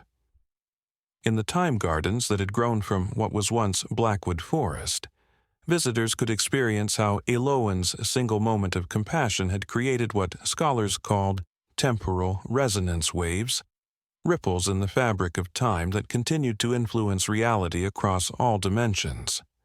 These waves had transformed the very nature of causality, showing that actions motivated by genuine compassion could reach both backward and forward through time, creating patterns of positive change that transcended ordinary temporal limitations.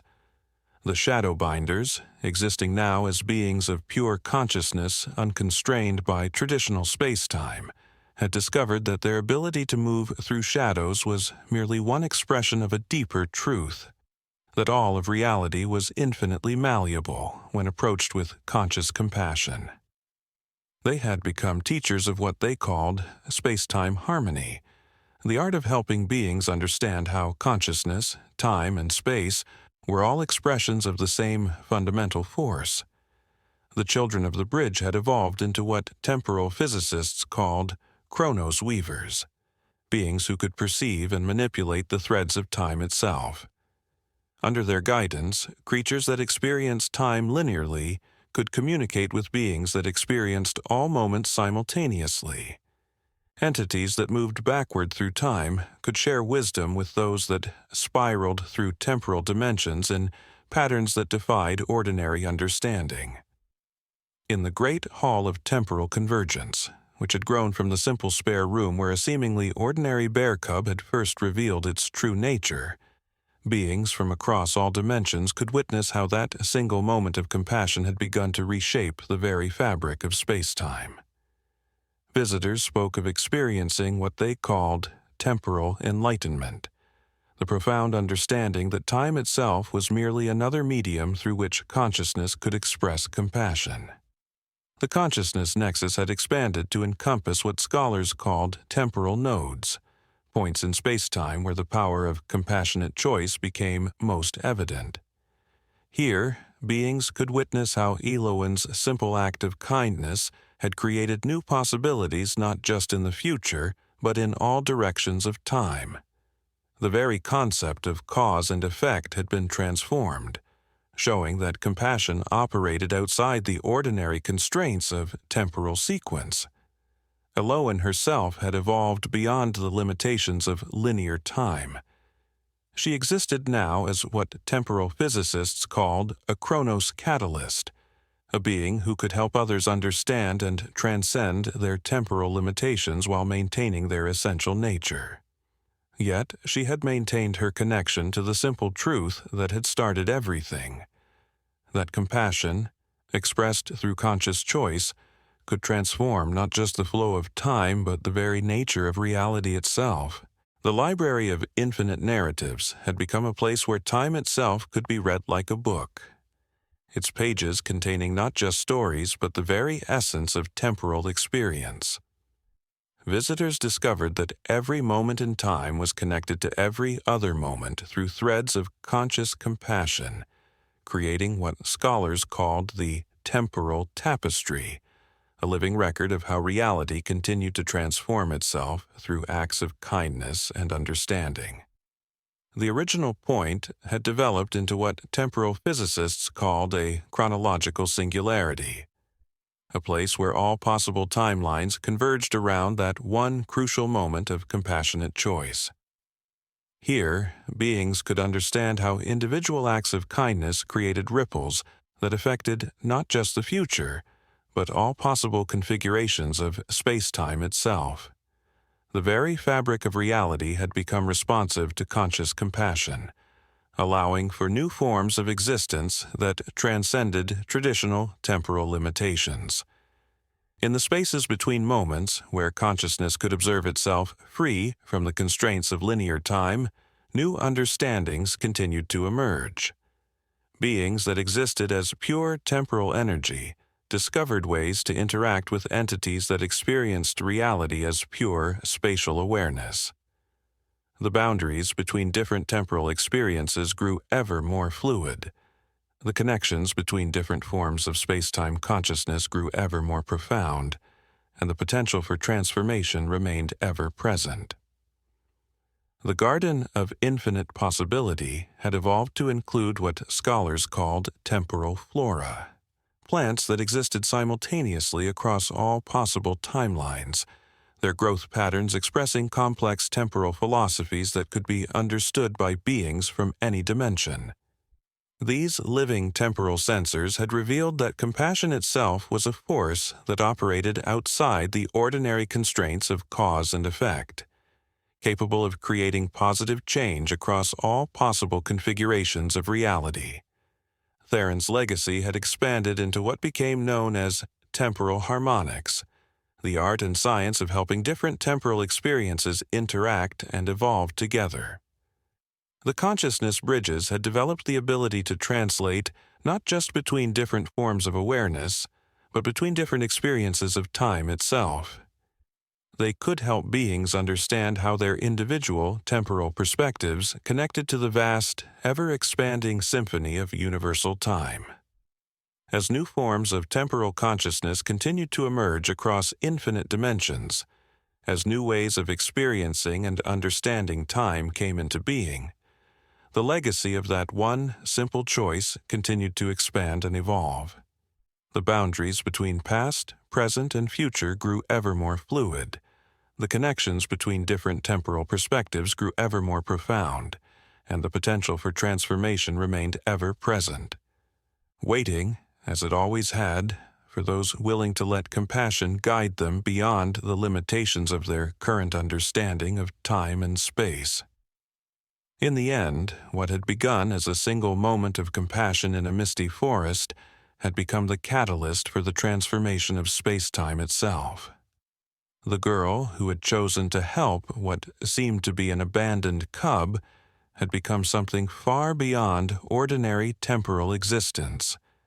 Yet she had maintained the essential truth that had started everything, that in every moment, in every timeline, in every possible configuration of reality, compassion remained the force that could transform not just individual experiences of time, but the very nature of existence itself.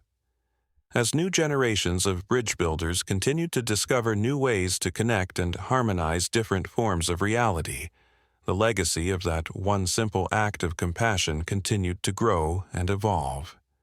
The boundaries between possible and impossible grew ever thinner. The connections between different forms of existence grew ever stronger, and the potential for transformation remained ever present. Waiting, as it always had, for those willing to choose understanding over fear, connection over separation, and love over all else.